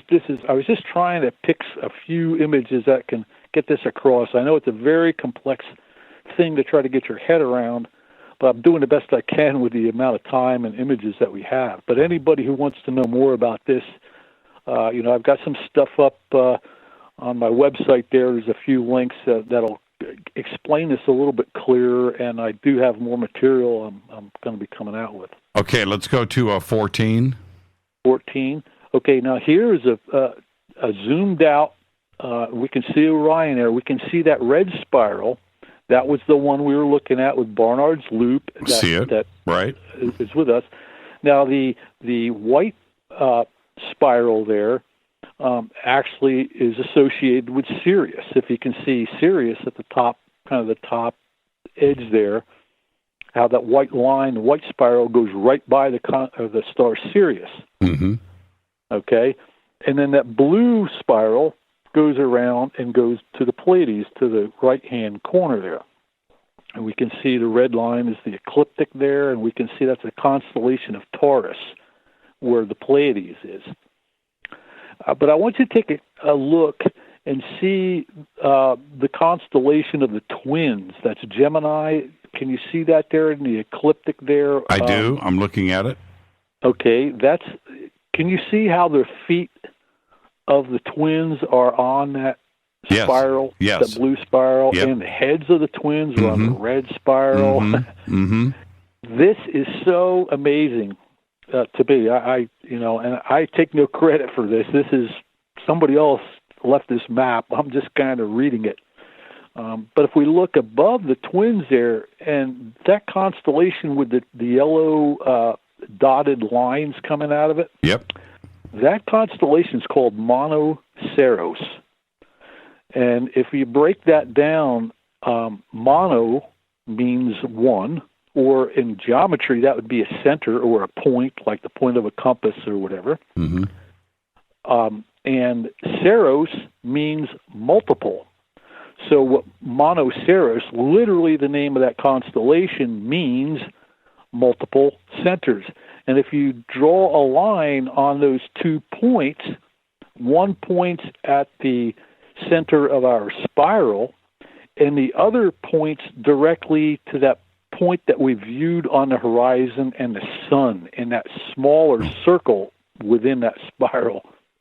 And it's exact on the it's 21. Exact. It's precise, and I can do this in multiple angles and multiple views, and it all works. So on the 21, you're referring to this, they'd have a hard time doing it. You're referring to the 2112 binary, right? Yeah. Wow. Yep. Wow. And it's all. And matter of fact, too, if you were to change that clock at all, it doesn't work. A lot of this wouldn't work. Right. Right. So. Wow, man, this is really cool. Oh man, okay, let's go to 15. Okay, this is starting to get out of control. Okay, we've got 15 up here. Go ahead with 15. Okay, so now 15, all I have done there is we're kind of looking back again at our circle and our constellations of the zodiac, and I was explaining earlier how the 51.14 degree angle Great Pyramid in blue there was created using the spiral. We can see how it touches a spiral and a circle.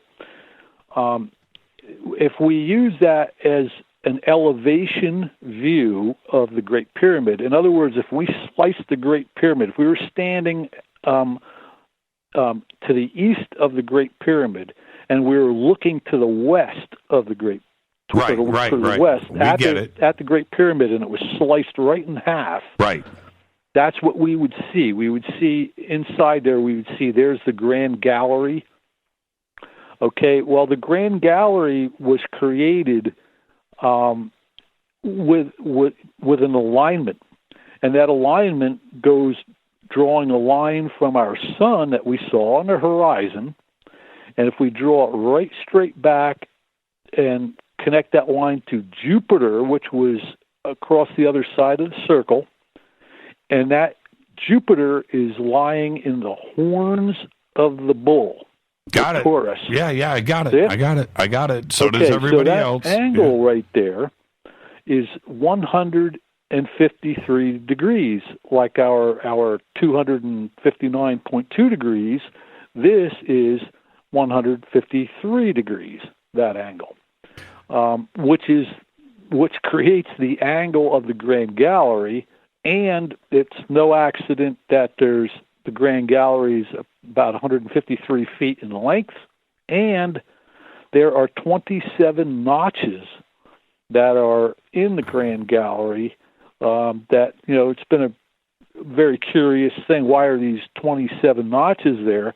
Well, if you were to go at 180 degrees across that circle, in other words, if we drew a line right through the center of that circle from left to right, and we made an angle up toward where the sun is there, that would be 27 degrees. So 153 degrees plus 27 degrees is 180 degrees. 180 degrees, which gives you Jupiter on the backside. And if this lays over correctly, I've only got 45 seconds here. But now the descending passageway lines up with Regulus and the Great Sphinx. Yes, actually, that chamber right there mimics the chamber that Robert Schoch and John West found underneath the paws of the Sphinx. Right. That is nuts. It is. It's crazy. Nuts. There's way more to this, too. We could go on for hours. I know. How what are the odds of this being chance? Everything that you just laid out. I mean, I know. Just to get to this point here, there's so much more we need to cover tonight. But there are going to be mathematicians out there and historians that are going to go, man, you can make anything fit together if you want. You know what? Let's sit down. Any one of those naysayers out there, let's get it on right now. Let's get it on. Get your calculator, your ruler, and let's do it. Get your compass and your square. Let's sit down. I don't want to hear this. I'm really getting tired of some people. Man, this is fun, man. Shooting their mouths off that don't know what they're talking about. Let's do it. Yeah, this is fun. This is absolutely incredible. This is great. All right, we need to take a break right here, so let's do that. When we come back, around 15, we'll kick it off with 16, everybody. Get ready. We'll have 16 ready to go. Our guest tonight is Ed Nightingale. Now, for everybody out there, if you're listening to this without images, you can go to Ed's YouTube channel. It's there. He's got a video of it.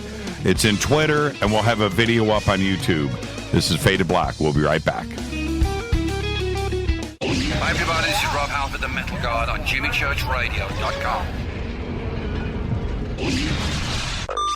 This is KGRA Digital Broadcasting Station. Salt Lake City, Utah. Van Buren, Arkansas. Okay, nurse, let's get this man to the ER stat. Right away, doctor. We see this every day. Heart attack or angina pain due to blocked and clogged arteries. Chelation can remove obstructions or blockages from arteries and help avoid painful and expensive surgery. Now there's Angioprim. It's a liquid oral chelation product that you take with juice. You start to feel the results fast. Angioprim increases blood flow all over the body, and that means more energy and strength to take on the day with less aches and pains. 60 years of research has gone into chelation. And angioprim is the result, a safe and easy way to unblock your veins and arteries from buildup that slow circulation. Paging Dr. Jones. Please report to the emergency room right away. Log on now for a special radio offer from Angioprim. That's angioprim.com/radio. ANGIOPRIM. Angioprim.com/radio or call 877-882-7221. That's 877-882-7221. So, you love talk radio? Then you'll love TalkStreamLive.com. TalkStream Live is always on, 24/7 with the best streaming talk shows. Find your favorite talkers and discover some new ones. It's free, readily available online or on any smartphone or tablet. Finding your favorite talk shows all in one place has gotten a whole lot easier. Just go to TalkStreamLive.com. Be sure to download the free apps from Google Play or the iTunes App Store. Your contact for current news and trending topics. KGRARadio.com. Hello, Fadernauts. This is Jimmy Church, and I'm introducing New Pharma, a company whose products are based on science. Human function based on the endocannabinoid system, or ECS. New Pharma firmly believes in this science, and their research indicates that support of the ECS provides the beneficial effects for a healthy lifestyle. New Pharma's science includes relief capsules for pain relief, sleep capsules, which are natural support for occasional sleeplessness. Foundation is support for your ECS, and Fit capsules support your active lifestyle. Just click on the banner at jimmychurchradio.com and use the promo code F2B for a 33% discount on all of their products. Or visit newpharma.com for all of the knowledge on the science. That's GNUpharma.com. Go Beckley Tappy. Did you know that when you're on the road with limited data or Wi-Fi available, you can still listen to every minute of Fade to Black by just calling 605-562-4482. No smartphone, app, or internet needed. It saves your data plan and no extra cost if you have unlimited minutes. Just call 605-562-4482. You can listen to me, Jimmy Church, on any phone, anytime, anywhere. Go Beckley Tappy.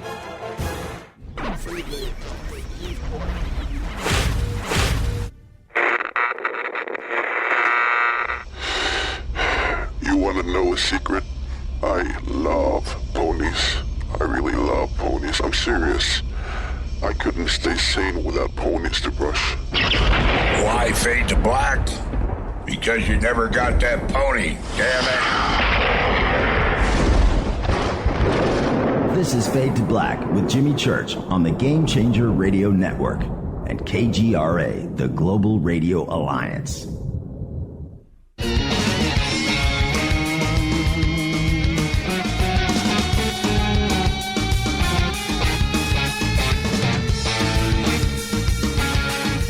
All right, welcome back. Fade to Black.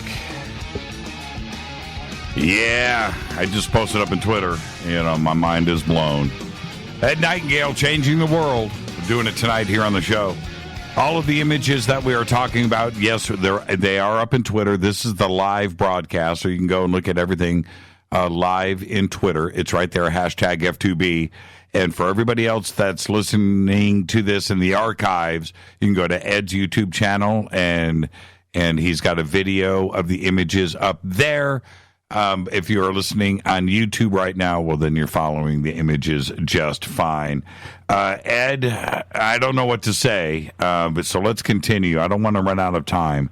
Yeah, right. I do want to cover this. Yeah. Yeah. Let's get to 16. Okay. Here in image 16, all I've done there is, remember, we have looked at two sky images so far. We looked at the view of the constellations and of the zodiac that we can see, and we've also looked at the Orion view, and we showed how the spirals emanate out of the nebula of Orion.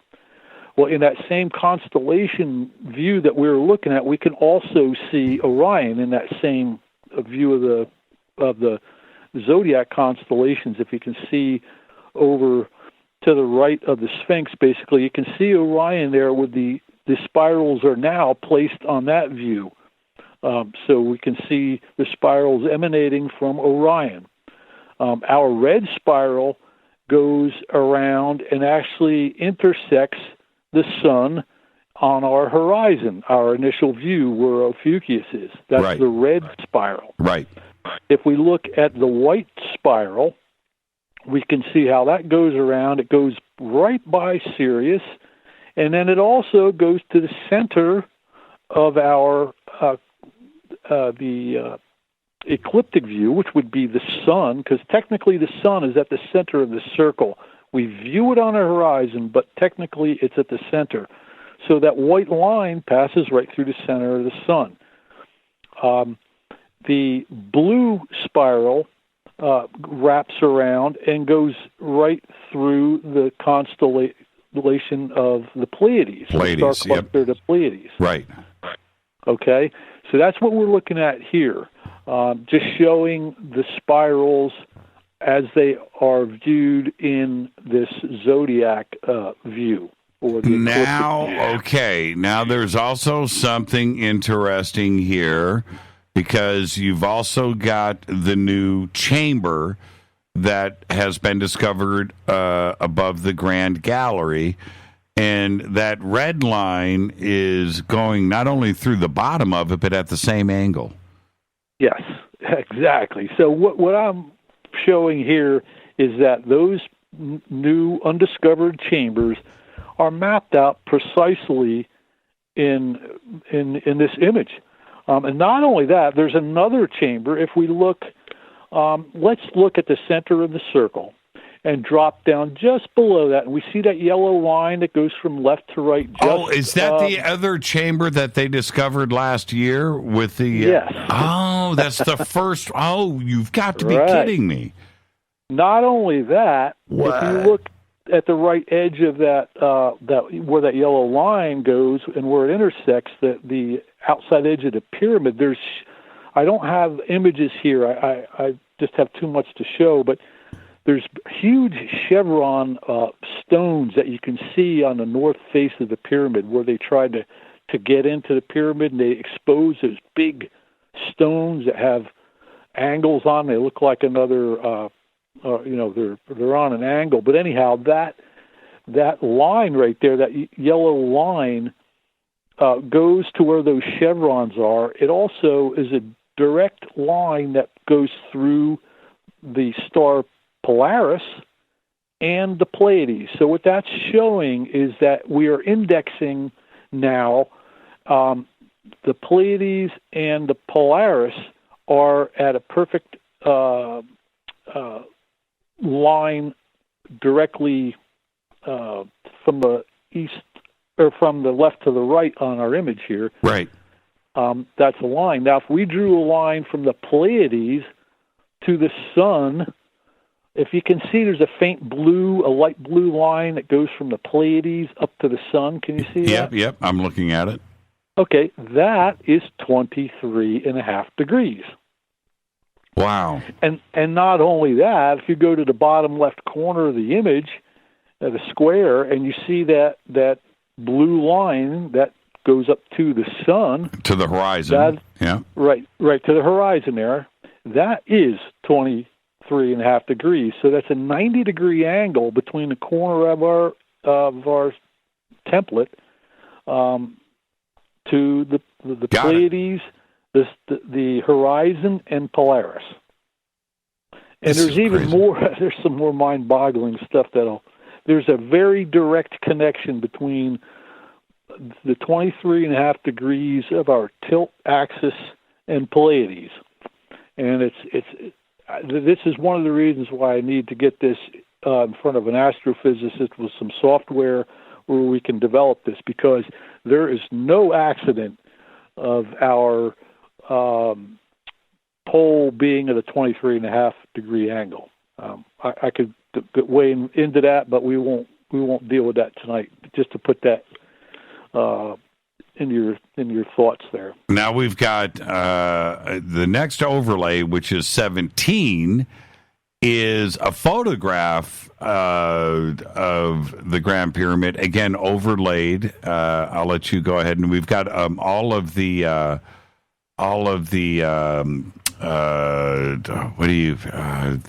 the passageways that are leading out of the Queen's and King's chamber. But go ahead.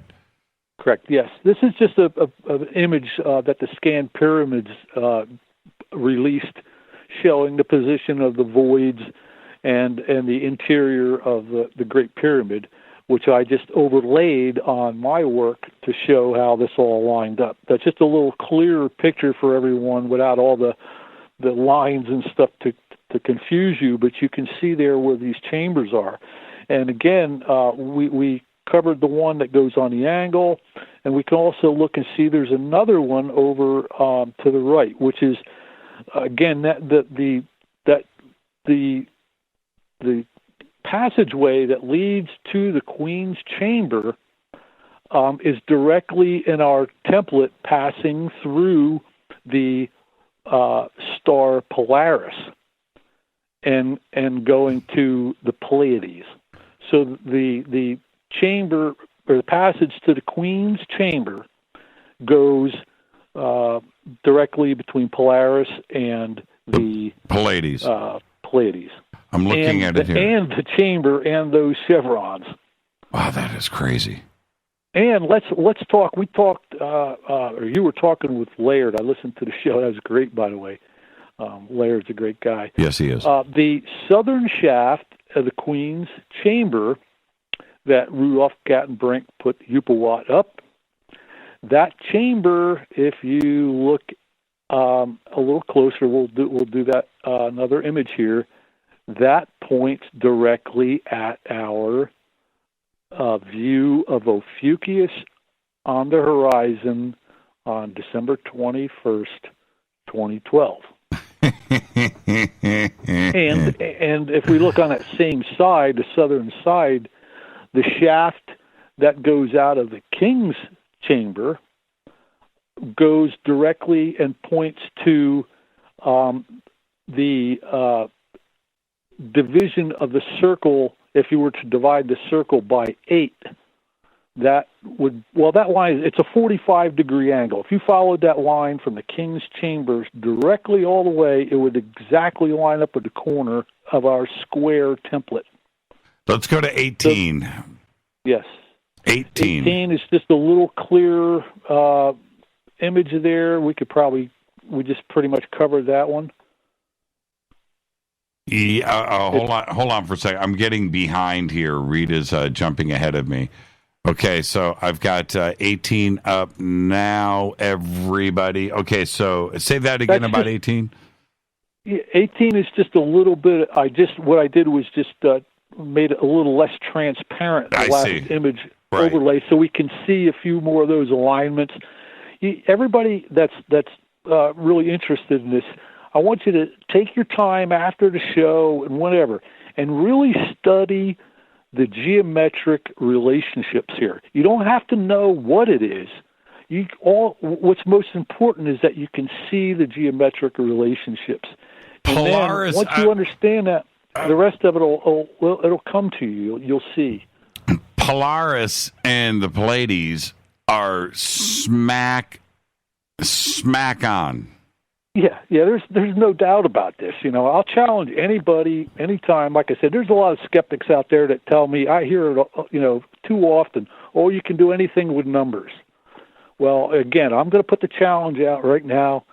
I'm not trying to be a wise guy here or anything, but I'm just trying. This is profound, and this is really incredible, and it humbles me greatly. But this information needs to be understood. Our history has been hidden from us.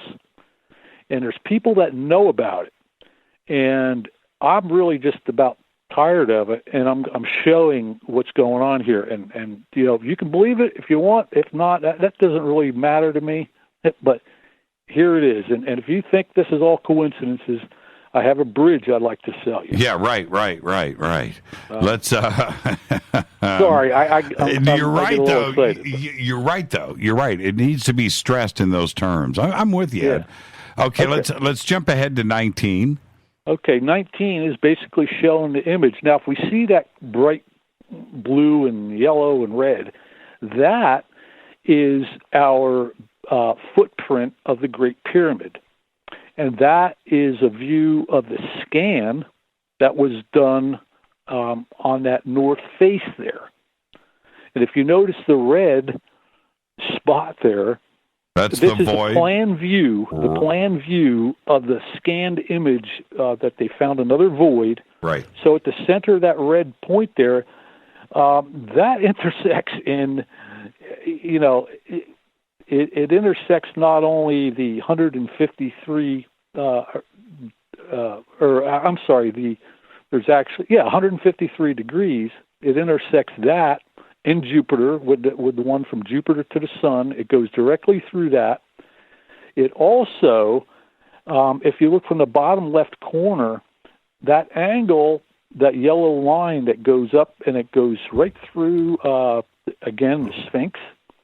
Right above Regulus. Kind of to the corner there. Yeah. That also, and that line, by the way, is 31.14 degrees. 3114 BC is the beginning of the Mayan calendar, and is all part of this. And if we look at another, let's go to the center of the circle, and if we look at that white line that goes from the center of our circle, that goes directly through the horizon point, and the sun, and where we view the sun, right? Excuse me. That angle is 51.27 degrees. That's 5,127 years prior to 2012 is 3114 BC. Going back to 5,127 years. Which was rounding off the number from the beginning of the presentation tonight. Yes. And the Pyramid of Menkaure, the white pyramid right there, the third of the smaller ones, that base on that pyramid is a rectangle, which creates two angles on that pyramid. One angle being 51.84 degrees, the other angle being 51.27 degrees. Wow. So what they were doing is they were correcting the, you can look at these sacred numbers like Randall talks about in our 25,920 years, all those numbers, they're nice round numbers, but nature's just a slight bit off of that, and they were showing us how to get the exact number. The exact number is 51.27 or 5,127 years. Incredible. Yeah, and also that white line goes and crosses Polaris. It goes from the Sun to Polaris to the Club of Orion. Incredible. Yeah. Yes. The other line that's interesting here, we got two lines that come from the top of the image there. The one that goes from the top of the image down to Sirius in yellow. Right. That angle is 288 degrees. And if you look in my book, 288 is a major a part where the whole measuring system begins. The other yellow line that goes from the top image down to, you can see where it crosses over the sun by the twins there, yep. And down near Sirius, and that is our date angle of 12.212021. That's that angle. Oh, I got you. I thought you were talking about the other one going through the sun. You mean the one that's almost parallel to the one going straight through Sirius. Right. Got it. That other one is that's actually the causeway to the Great Pyramid. That angle. And it looks like the date line to the 2112. Yes, that's exactly it. Yeah, that's very exactly. Close to the center of the Great Pyramid, too. It is. It's not quite, not but it quite. is. And there's a reason why all this fits together. It's not exactly in the center, but they weren't made. There's other reasons that pyramid is where it is. Okay, now we're going to go. Now we're going to do slides. Now we're going to jump a little bit here, everybody. Slides 21. Hold on. Buckle your seatbelt. Exactly. Slides 20, 21, and 22 we're going to present together. These are all of Washington, D.C. And Ed, this is crazy stuff. So we've got them up now. So go ahead. Let's start with 20. Okay. So just a quick overview here. What I've made my claim here that this template that's found at Giza has been used to design other architectural elements and literally lay out cities. And this knowledge has been passed down for thousands of years through, secret societies, through religious the mystery institutions, schools. Yes. And yes. There's been a lot of different entities that know about this. And right here I'm going to demonstrate that the city of Washington, D.C., laid out by our founding fathers, and more in particular, George Washington. This was all Masonic stuff going on here. So there's a huge, really a Knights Templar into the Mason connection here. This knowledge has all been passed down.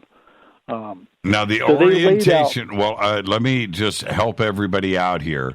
The orientation is the same as Giza. West is on the top, east is on the bottom, south is to your left, north is to your right. The same layout the same orientation as Giza. Correct.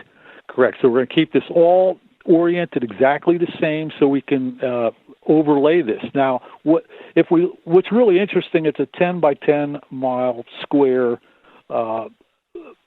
area that was laid out for Washington, D.C. If we look at a mile of 5,280 feet, if we change that into inches, it comes to 63,360 inches. Now, the connection here is the 3s and the 6s. Our template, if we were to, our square template, which I'll show you in the next image, overlaid here, that template square in royal cubits is 3,699, I think. So 3s, 6s, and 9s are in the measurements of royal cubits in our template. And the 6s and 3s are in inches in a 10 by 10 mile square. And when Nikola Tesla said, if you want to understand the wheelworks of heaven, you need to understand the 3s, 6s, and 9s. Okay? Mm-hmm. So there's a reason that 10 by 10 is what it is. So what we're looking at, we can see the Lincoln Memorial, the JFK Memorial, and that red line that goes across there is Pennsylvania Avenue, to the one that goes to the north, and the other line that goes vertical is based off of the Lincoln Memorial. Now, if we go to the next one, the number 21, we can show how the template is arranged within that 10-mile square. Do we have that image up there? Yep, I'm looking at it now, 21. So if we take our template square and we divide it into a 13 by 13 square, and we draw a line from north to south on the line that separates 6/13 of the square going from the bottom up. If you count 6 blocks up from the bottom of that square, we get to the red line that goes north and south. Got it. And if we go to the east and west, that line there actually is in 21st. I didn't go over too much of the detail of that in this image just to not complicate it, but That's essentially how we're laying this out. So now we've overlapped that. In our orange angled line there, we can see that is our horizon. You see the orange circle. Yep. And then the angle that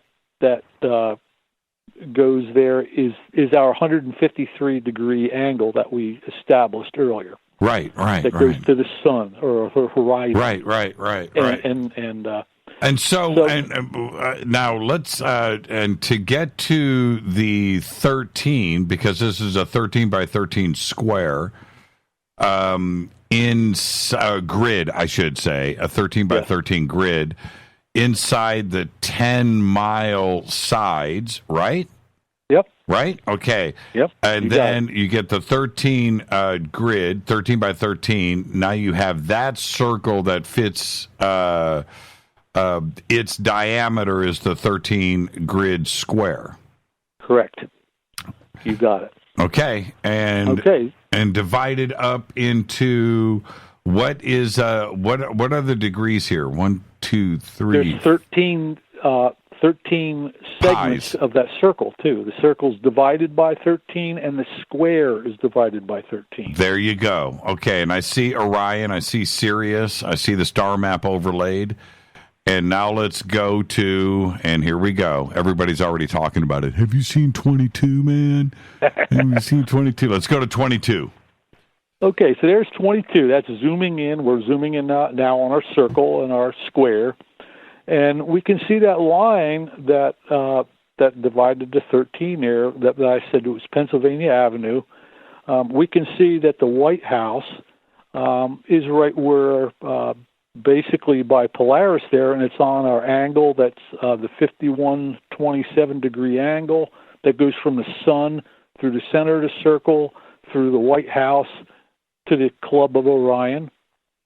And if we look at the JFK Memorial to the left there, and we go from the left to the right or from the south to the north, from the JFK Memorial, a line drawn straight through from the White House, then that third red dot there on our 153-degree line is the House of the Temple, the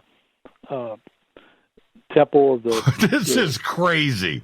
I'm not buying this. I'm not buying this anymore, Ed. I'm checking out. This is too much. The Sphinx is at the Capitol? Yes, and not only that, you see that yellow line there that goes right through the Capitol building, and I have two. Unfortunately, 164.60 degrees. Unfortunately, I do see it, Ed. Yeah, I know. Oh my so God. Get this. Okay, get this. If we were to sit in front of the Sphinx on 2012, and we were to go back to the next time that we saw a galactic alignment, it would take 26,460 years to see that exact galactic alignment again. So that line now, the 264.60 degrees, is a correction from the 25,920. What does Randall say about this? Randall and I are we're going to be having a talk here pretty soon. He talked to me a couple of weeks ago and expressed interest in discussing the great year, really the seasons of the great year for his new book coming up, and I'm really looking forward to that. I haven't even gotten into that part of it yet. I've actually got kind of like motion pictures showing from the galactic alignment of 2012 all the way back 52,000 years, showing how all these alignments are precise and exact. And the interesting thing about this is that this all ties in with Randall's work and his work in the climatic disruptions, if you want to call them that. Now, I want to understand what I'm seeing here. I mean, I could see, the alignments with all of the pyramids, and the Lincoln Memorial, and the House of the... I'm cool with all of this. But the placement of the Sphinx and Regulus is pretty trippy. I mean, that's that's getting out there. But the White House, am I seeing it correctly here? I mean, the White House is it at Polaris or is it at the intersection of the intersection? It's at the intersection of the Pleiades and or the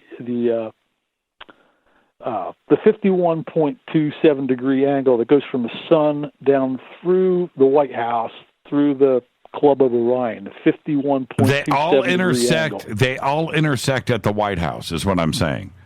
Yeah, pretty much. Yeah, that is nuts.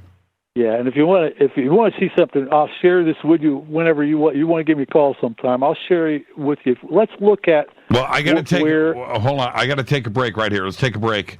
I need a break, but I have to take a break right here. So let's do that. We'll come back. The next image, everybody, get ready for this. If this has enough, the next image is the Vatican flag. Thanks for that, Ed. Let's just tie it all together, right? Our guest tonight, Ed Nightingale, changing the world. This is Fade to Black. This is the Giza Template 2.0. We'll be right back.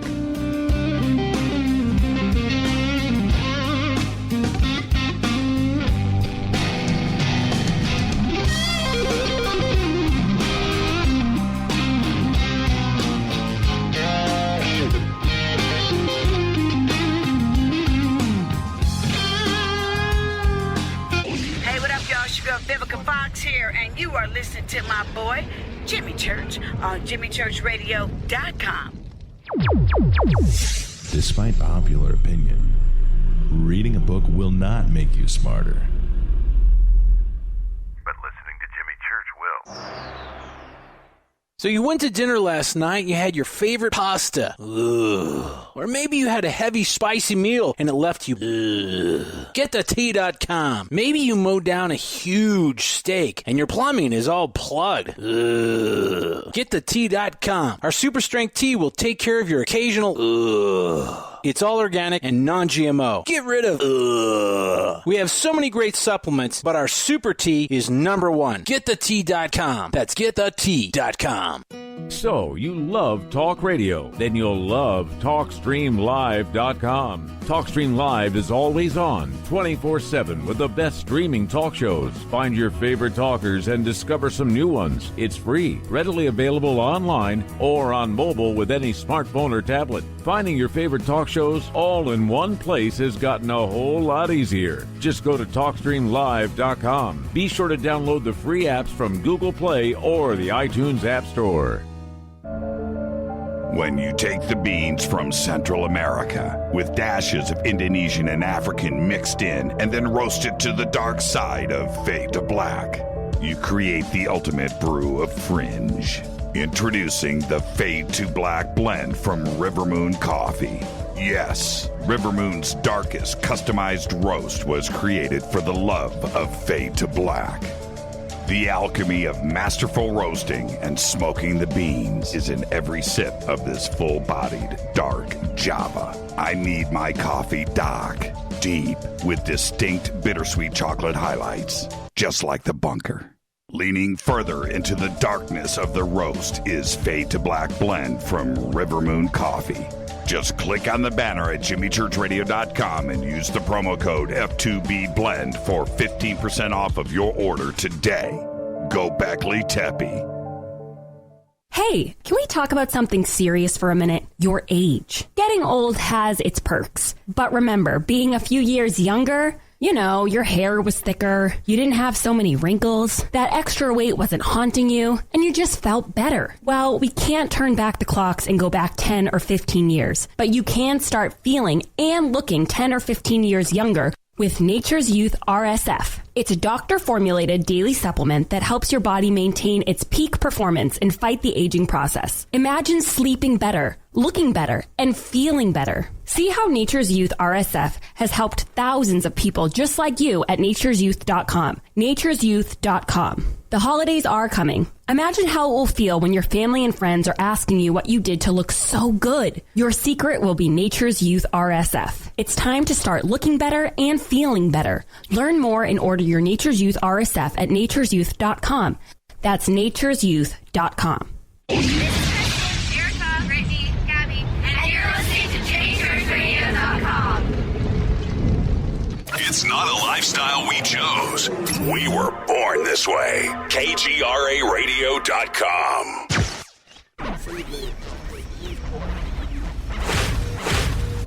This is KJCR at JimmyChurchRadio.com.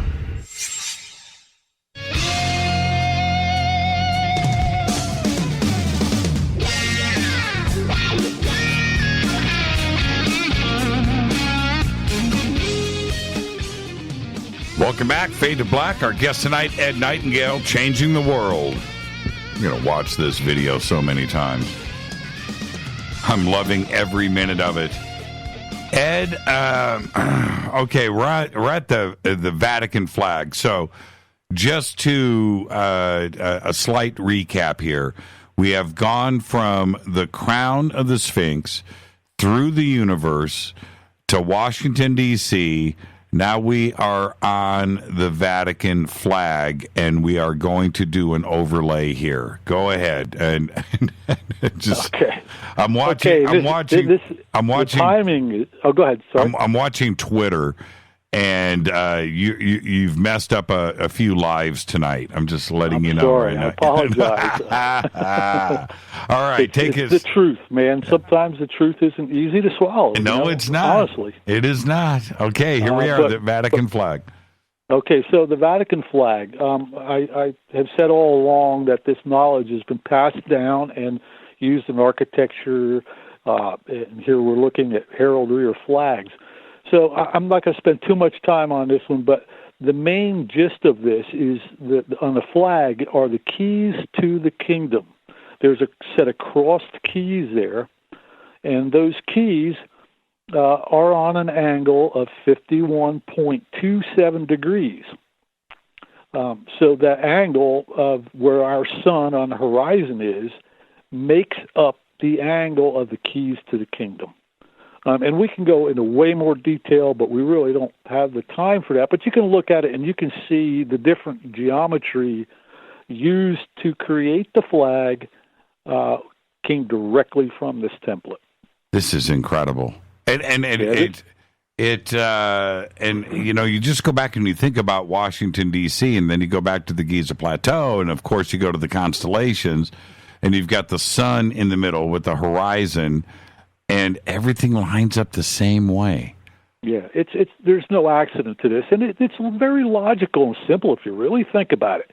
There was knowledge left at Giza by we don't know who, but it's very high advanced knowledge, and it was left there, and it was brought down through the generations of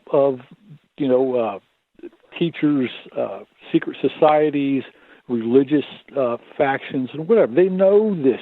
They understand this. They're just not telling you.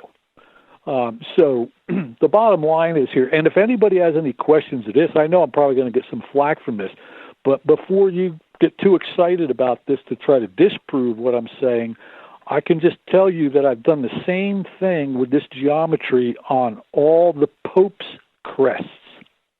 And if anybody wants to get in a discussion with that, we could do that too. All right, let's go to Raphael. Okay. Okay, so now this is an image that's painted in the Vatican. And this image is called the Miraculous Draft of Fishes. Okay, fishes. Remember we talked about fish's mouth in Orion? Yes. Okay, what is another name for a fisherman? Another name for a fisherman. Go ahead. Angler. Oh, angler. Yeah, of course. Okay, so just keep that in mind when we're doing this. Okay.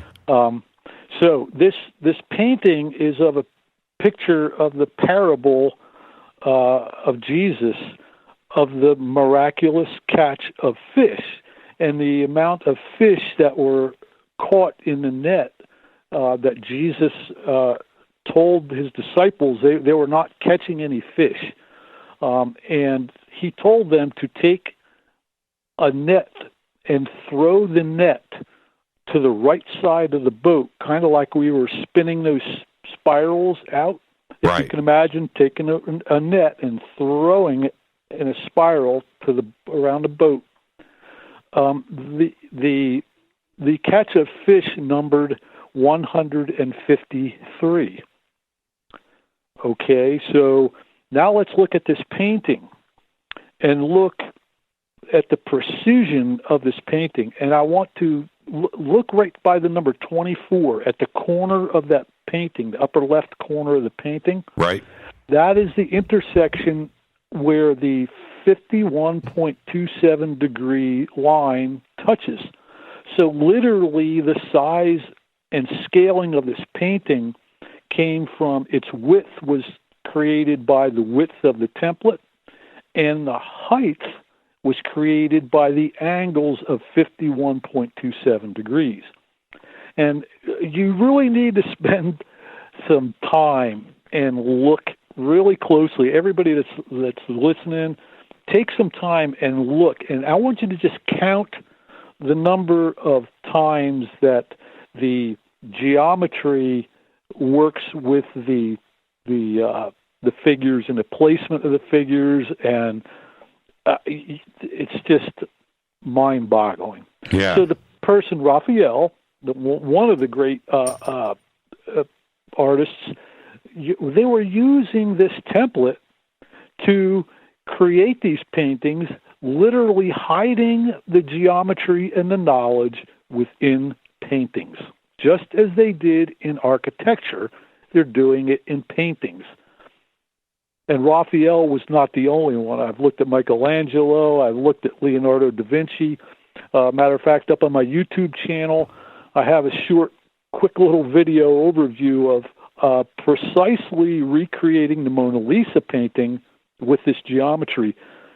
And you've got to take a look at that and just think about how impossible that would be for me to do if I wasn't correct. Let's go to Salvador Mundi. Okay, Salvator Mundi, that was a painting that just made a record sale, sold at Christie's for $400 million. Yes, it was kind of one of the lost paintings of Leonardo da Vinci. Okay, so if we want to look closely at that, I mean, his right hand there is his two fingers, his index finger and his middle finger, are pointing out 2 points, actually 3. The spiral, first of all, the two fingers are separated by the spiral. Right. Then the middle finger is on the line of our 153 degrees. Yep. And the index finger is on our 23.5 degrees. And there's just way more to this, too. His eyes, I can show you how his eyes were all placed, his mouth, his face. There's even more on his head. When you add the other spirals into this, there's even more to it. Yeah, but it just gets so much that it's hard to really grasp. And the sun is at the very... sorry, go ahead. The sun is at the very center of the painting again. Yeah, it is. And then that's in our view, right, of our constellations. Well, remember, we had another view that we took of the Sirius on the horizon. If we take that image of Sirius and put it at the center of the circle, at 12 hours, 21 minutes, and 12 seconds on December 21st, 2012, the sun is appearing. This image is a little difficult to see, but the next one will clarify it. In his left hand, there is a clear sphere it looks like a clear globe that he's holding in his left hand. That's right. The sun is at the center of that. Everybody has been wondering and speculating what the clear sphere is in what I read so much research when this painting was released and auctioned, and that sphere just blows my mind. And you got to think about when it was painted too. That's the other a trippy thing about all of that. And then the 2112 goes through the left hand's middle finger. The index finger, is that Sirius is right on the tip of the index finger? Yep. Wow, that is trippy, man. And that sphere that you're talking about, we can see it a little clearer in the next image, not with the geometry on it, but the sphere, the edge of the sphere goes directly through the nebula of Orion. Now, there's 3 highlight dots on the sphere. Do those line up with anything on the overlay? Yeah, they do. They're actually positioning the center of the geometry here. Oh, man, that is crazy. But think about it logically, though. Let's forget about this notion that these people were ignorant in the past. They were not ignorant. They understood the motions, and this knowledge has been passed down. So what they were doing, like in the School of Athens, is another painting. You should see that. That'll blow your mind. That's a painting that was done with, it's got Pythagoras and Plato and all those guys. That's what they were sitting around and drawing and learning in these schools. It was Leonardo was quoted, one of his quotes was that there are those who see, there are those who see when shown, and there are those who don't see. And that's essentially what we're looking at here. There's people that are going to not even get this, but they encoded this information in most of the paintings, especially in a Renaissance period with all this resurgence of finding this knowledge. This ties into the Knights Templar. This goes on, man. I mean, Oak Island. Oh man, we don't even want to go there. But now there's one picture. I don't know if Rita's got this in the file. I don't know if you sent it. It is in your PDF. I don't see it. Rita, it's the one with Mary and Jesus and Jesus. Oh yeah. Oh, I switched out that. That's another painting of Leonardo da Vinci called Lansdowne Madonna. Right. Post that. I was gonna send that too, because that is another painting that's gonna go up for auction. I think maybe it's another kind of hidden. There was an article on it not too long ago. It was one of these other mysterious paintings from Leonardo that had been kind of hidden. Oh, yeah, that one shows it like that one's incredible too. This is incredible, and I don't have a way to post it because it's in your PDF file, so I can't pull it up. I'll put something up on my YouTube channel. I'll throw it up on my YouTube channel for listeners later that want to go back and look at it. I'll make sure I post that one. It's where the Sphinx shows up too, as well, and Regulus. I don't want to describe it here, but it's in a very awkward position. See how the spiral goes around? I do. Right on the hip, right on his thigh. Yeah. And it's incredible. And the horizon is right there on his right in the middle of his cheek. That's bizarre. And it lines up. Everything lines up with the spirals too, as well. Like the painting was done with the spirals. Yeah, that's impressive. They did the same thing we're doing here right now. They did that. They painted them using this same geometry. Yeah. This is crazy. It's actually really simple. It sounds complicated, but simply they were using a template, and they were saying, okay, take this template and make any kind of painting you want and point out these significant points of geometry. That's what they were doing. Wow. This is unbelievable. What a great... This is like a key that opens up all this. I mean, this upsets the apple cart for art history. This is absolutely incredible. And the last couple of images, I'm just going to put this up. One is of Ed, but but the cover of your book, too, as well. And right there it is, the Giza Template. How do you, and by the way, this is with Laird Scranton, too, as well.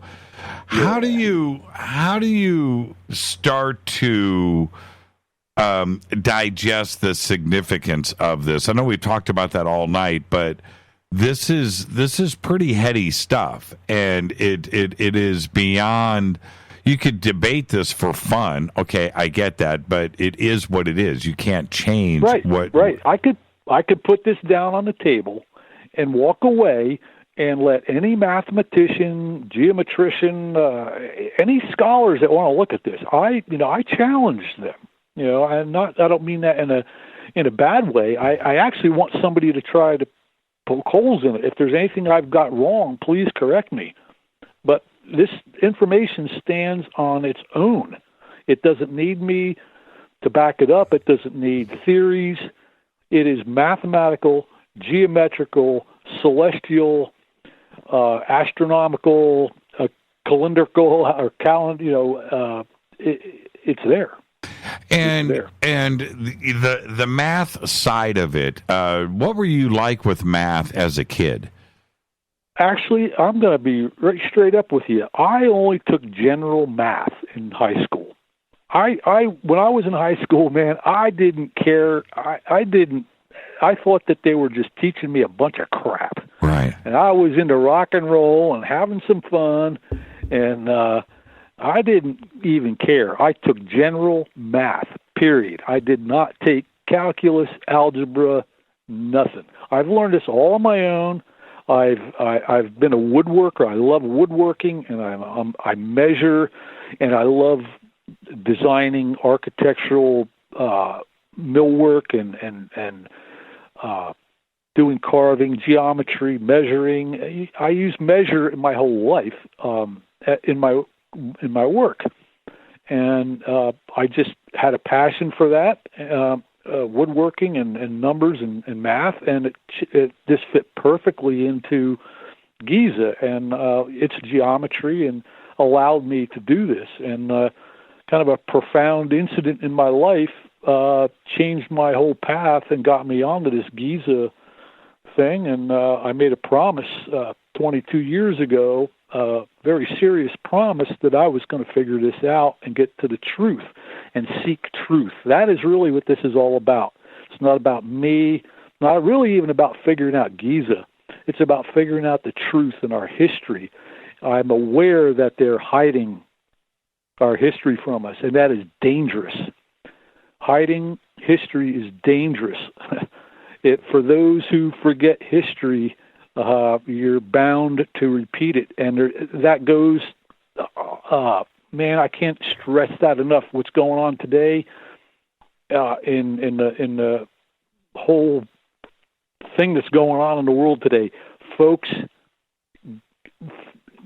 figure the history out here, man. You are being lied to, and things are being hidden from you, and it's high time this stops. We need to get to the bottom of this and understand what's going on here for the good of civilization and humanity. These people that are running the show are freaking nuts. What impresses me so much about this is that if you would have, there's a balance between having a really advanced mathematical mind. You're into physics and crazy equations and figuring stuff out. There's that side, but then you also, when that happens, you tend to the logical side of your mind, and that part of it, the whole woodworking aspect, the nature aspect, the way that you view the world and your surroundings, you think through things with a logical mind, and I'm glad that you took the path in life that you did, because you were able to see through this in 3D and figure it out. And that's the part that I find is just so magical. Yeah, and it's true. I mean, if we could teach children from a young age these basic principles and understanding of how things work, how nature works, it's fascinating. Look at a sunflower and look at the spirals in there, and look at how plants grow, and go outside and do things, and try to understand that, nature has a way of putting things together using this Fibonacci series and spirals, and there's a very good reason for that, and it can all be understood. Really, a child learning this from the ground up takes to this like, it's very simple and easy to understand, but we get them in these classrooms and we teach them all these dull equations and crap, and they're bored and they're sitting there learning all these, formulas and all this, which is an important part, but there needs to be more of an open, natural way of learning and understanding nature. We're being taught completely wrong. We're being taught to regurgitate what we're being taught, not to think on their own. You need to think on your own and outside of the box and use your imagination and look. All the answers are right there in front of us. Amazing how this works. Amazing presentation tonight. Now you're going to be hanging out with Laird, and tell us about that. When and where? Yeah, we are doing a day of cosmological study at the Vassar College. I believe it's in Poughkeepsie on April 21st. It's going to be an all-day class. In the morning, Laird will be speaking and presenting his awesome work. And I love Laird. He's a great mind and a great friend. And we'll have some refreshments and different things. And then in the afternoon, I'm going to make my presentation here. Hopefully I'll be able, I'm not even really sure where I'm going to go with the presentation. There's so much to show here, whether that I want to do the whole great year calendar or kind of do this presentation. I'm not real sure yet, but... Well, tonight was a good warm-up for it. What's the date? Yeah. What's the date? The date is April 21st. It's a Saturday. April 21st, Vassar College. And I got to thank you again. A mind-blowing show. I expected it, but I didn't think I was going to get pushed off the cliff. Thank you so much. Well, it was a great ride. I didn't mean to push you over a cliff, brother, but hey, if you want to talk about this anytime, you just let me know, man. You know we're going to do it soon. Thank you so much, Ed. Be safe out there. Say hi to Laird for us and go knock him down over there at Vassar. Thank you so much.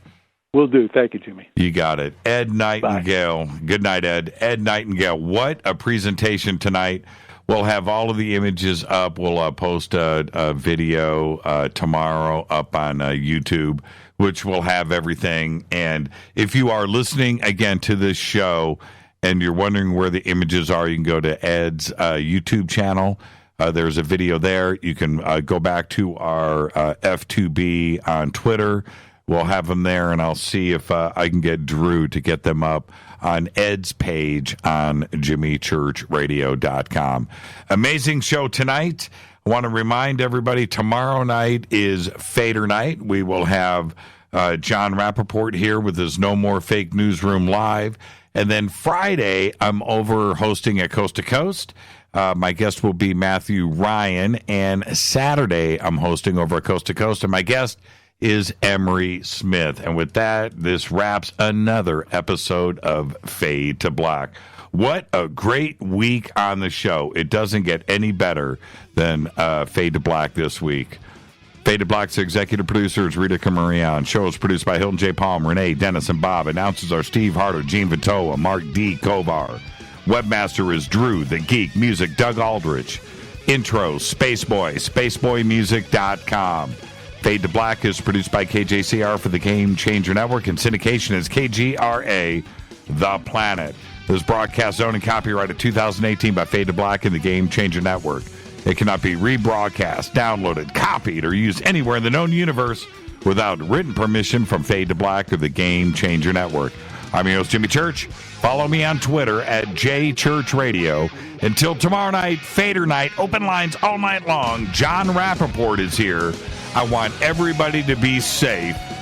Go Beckley Tepe.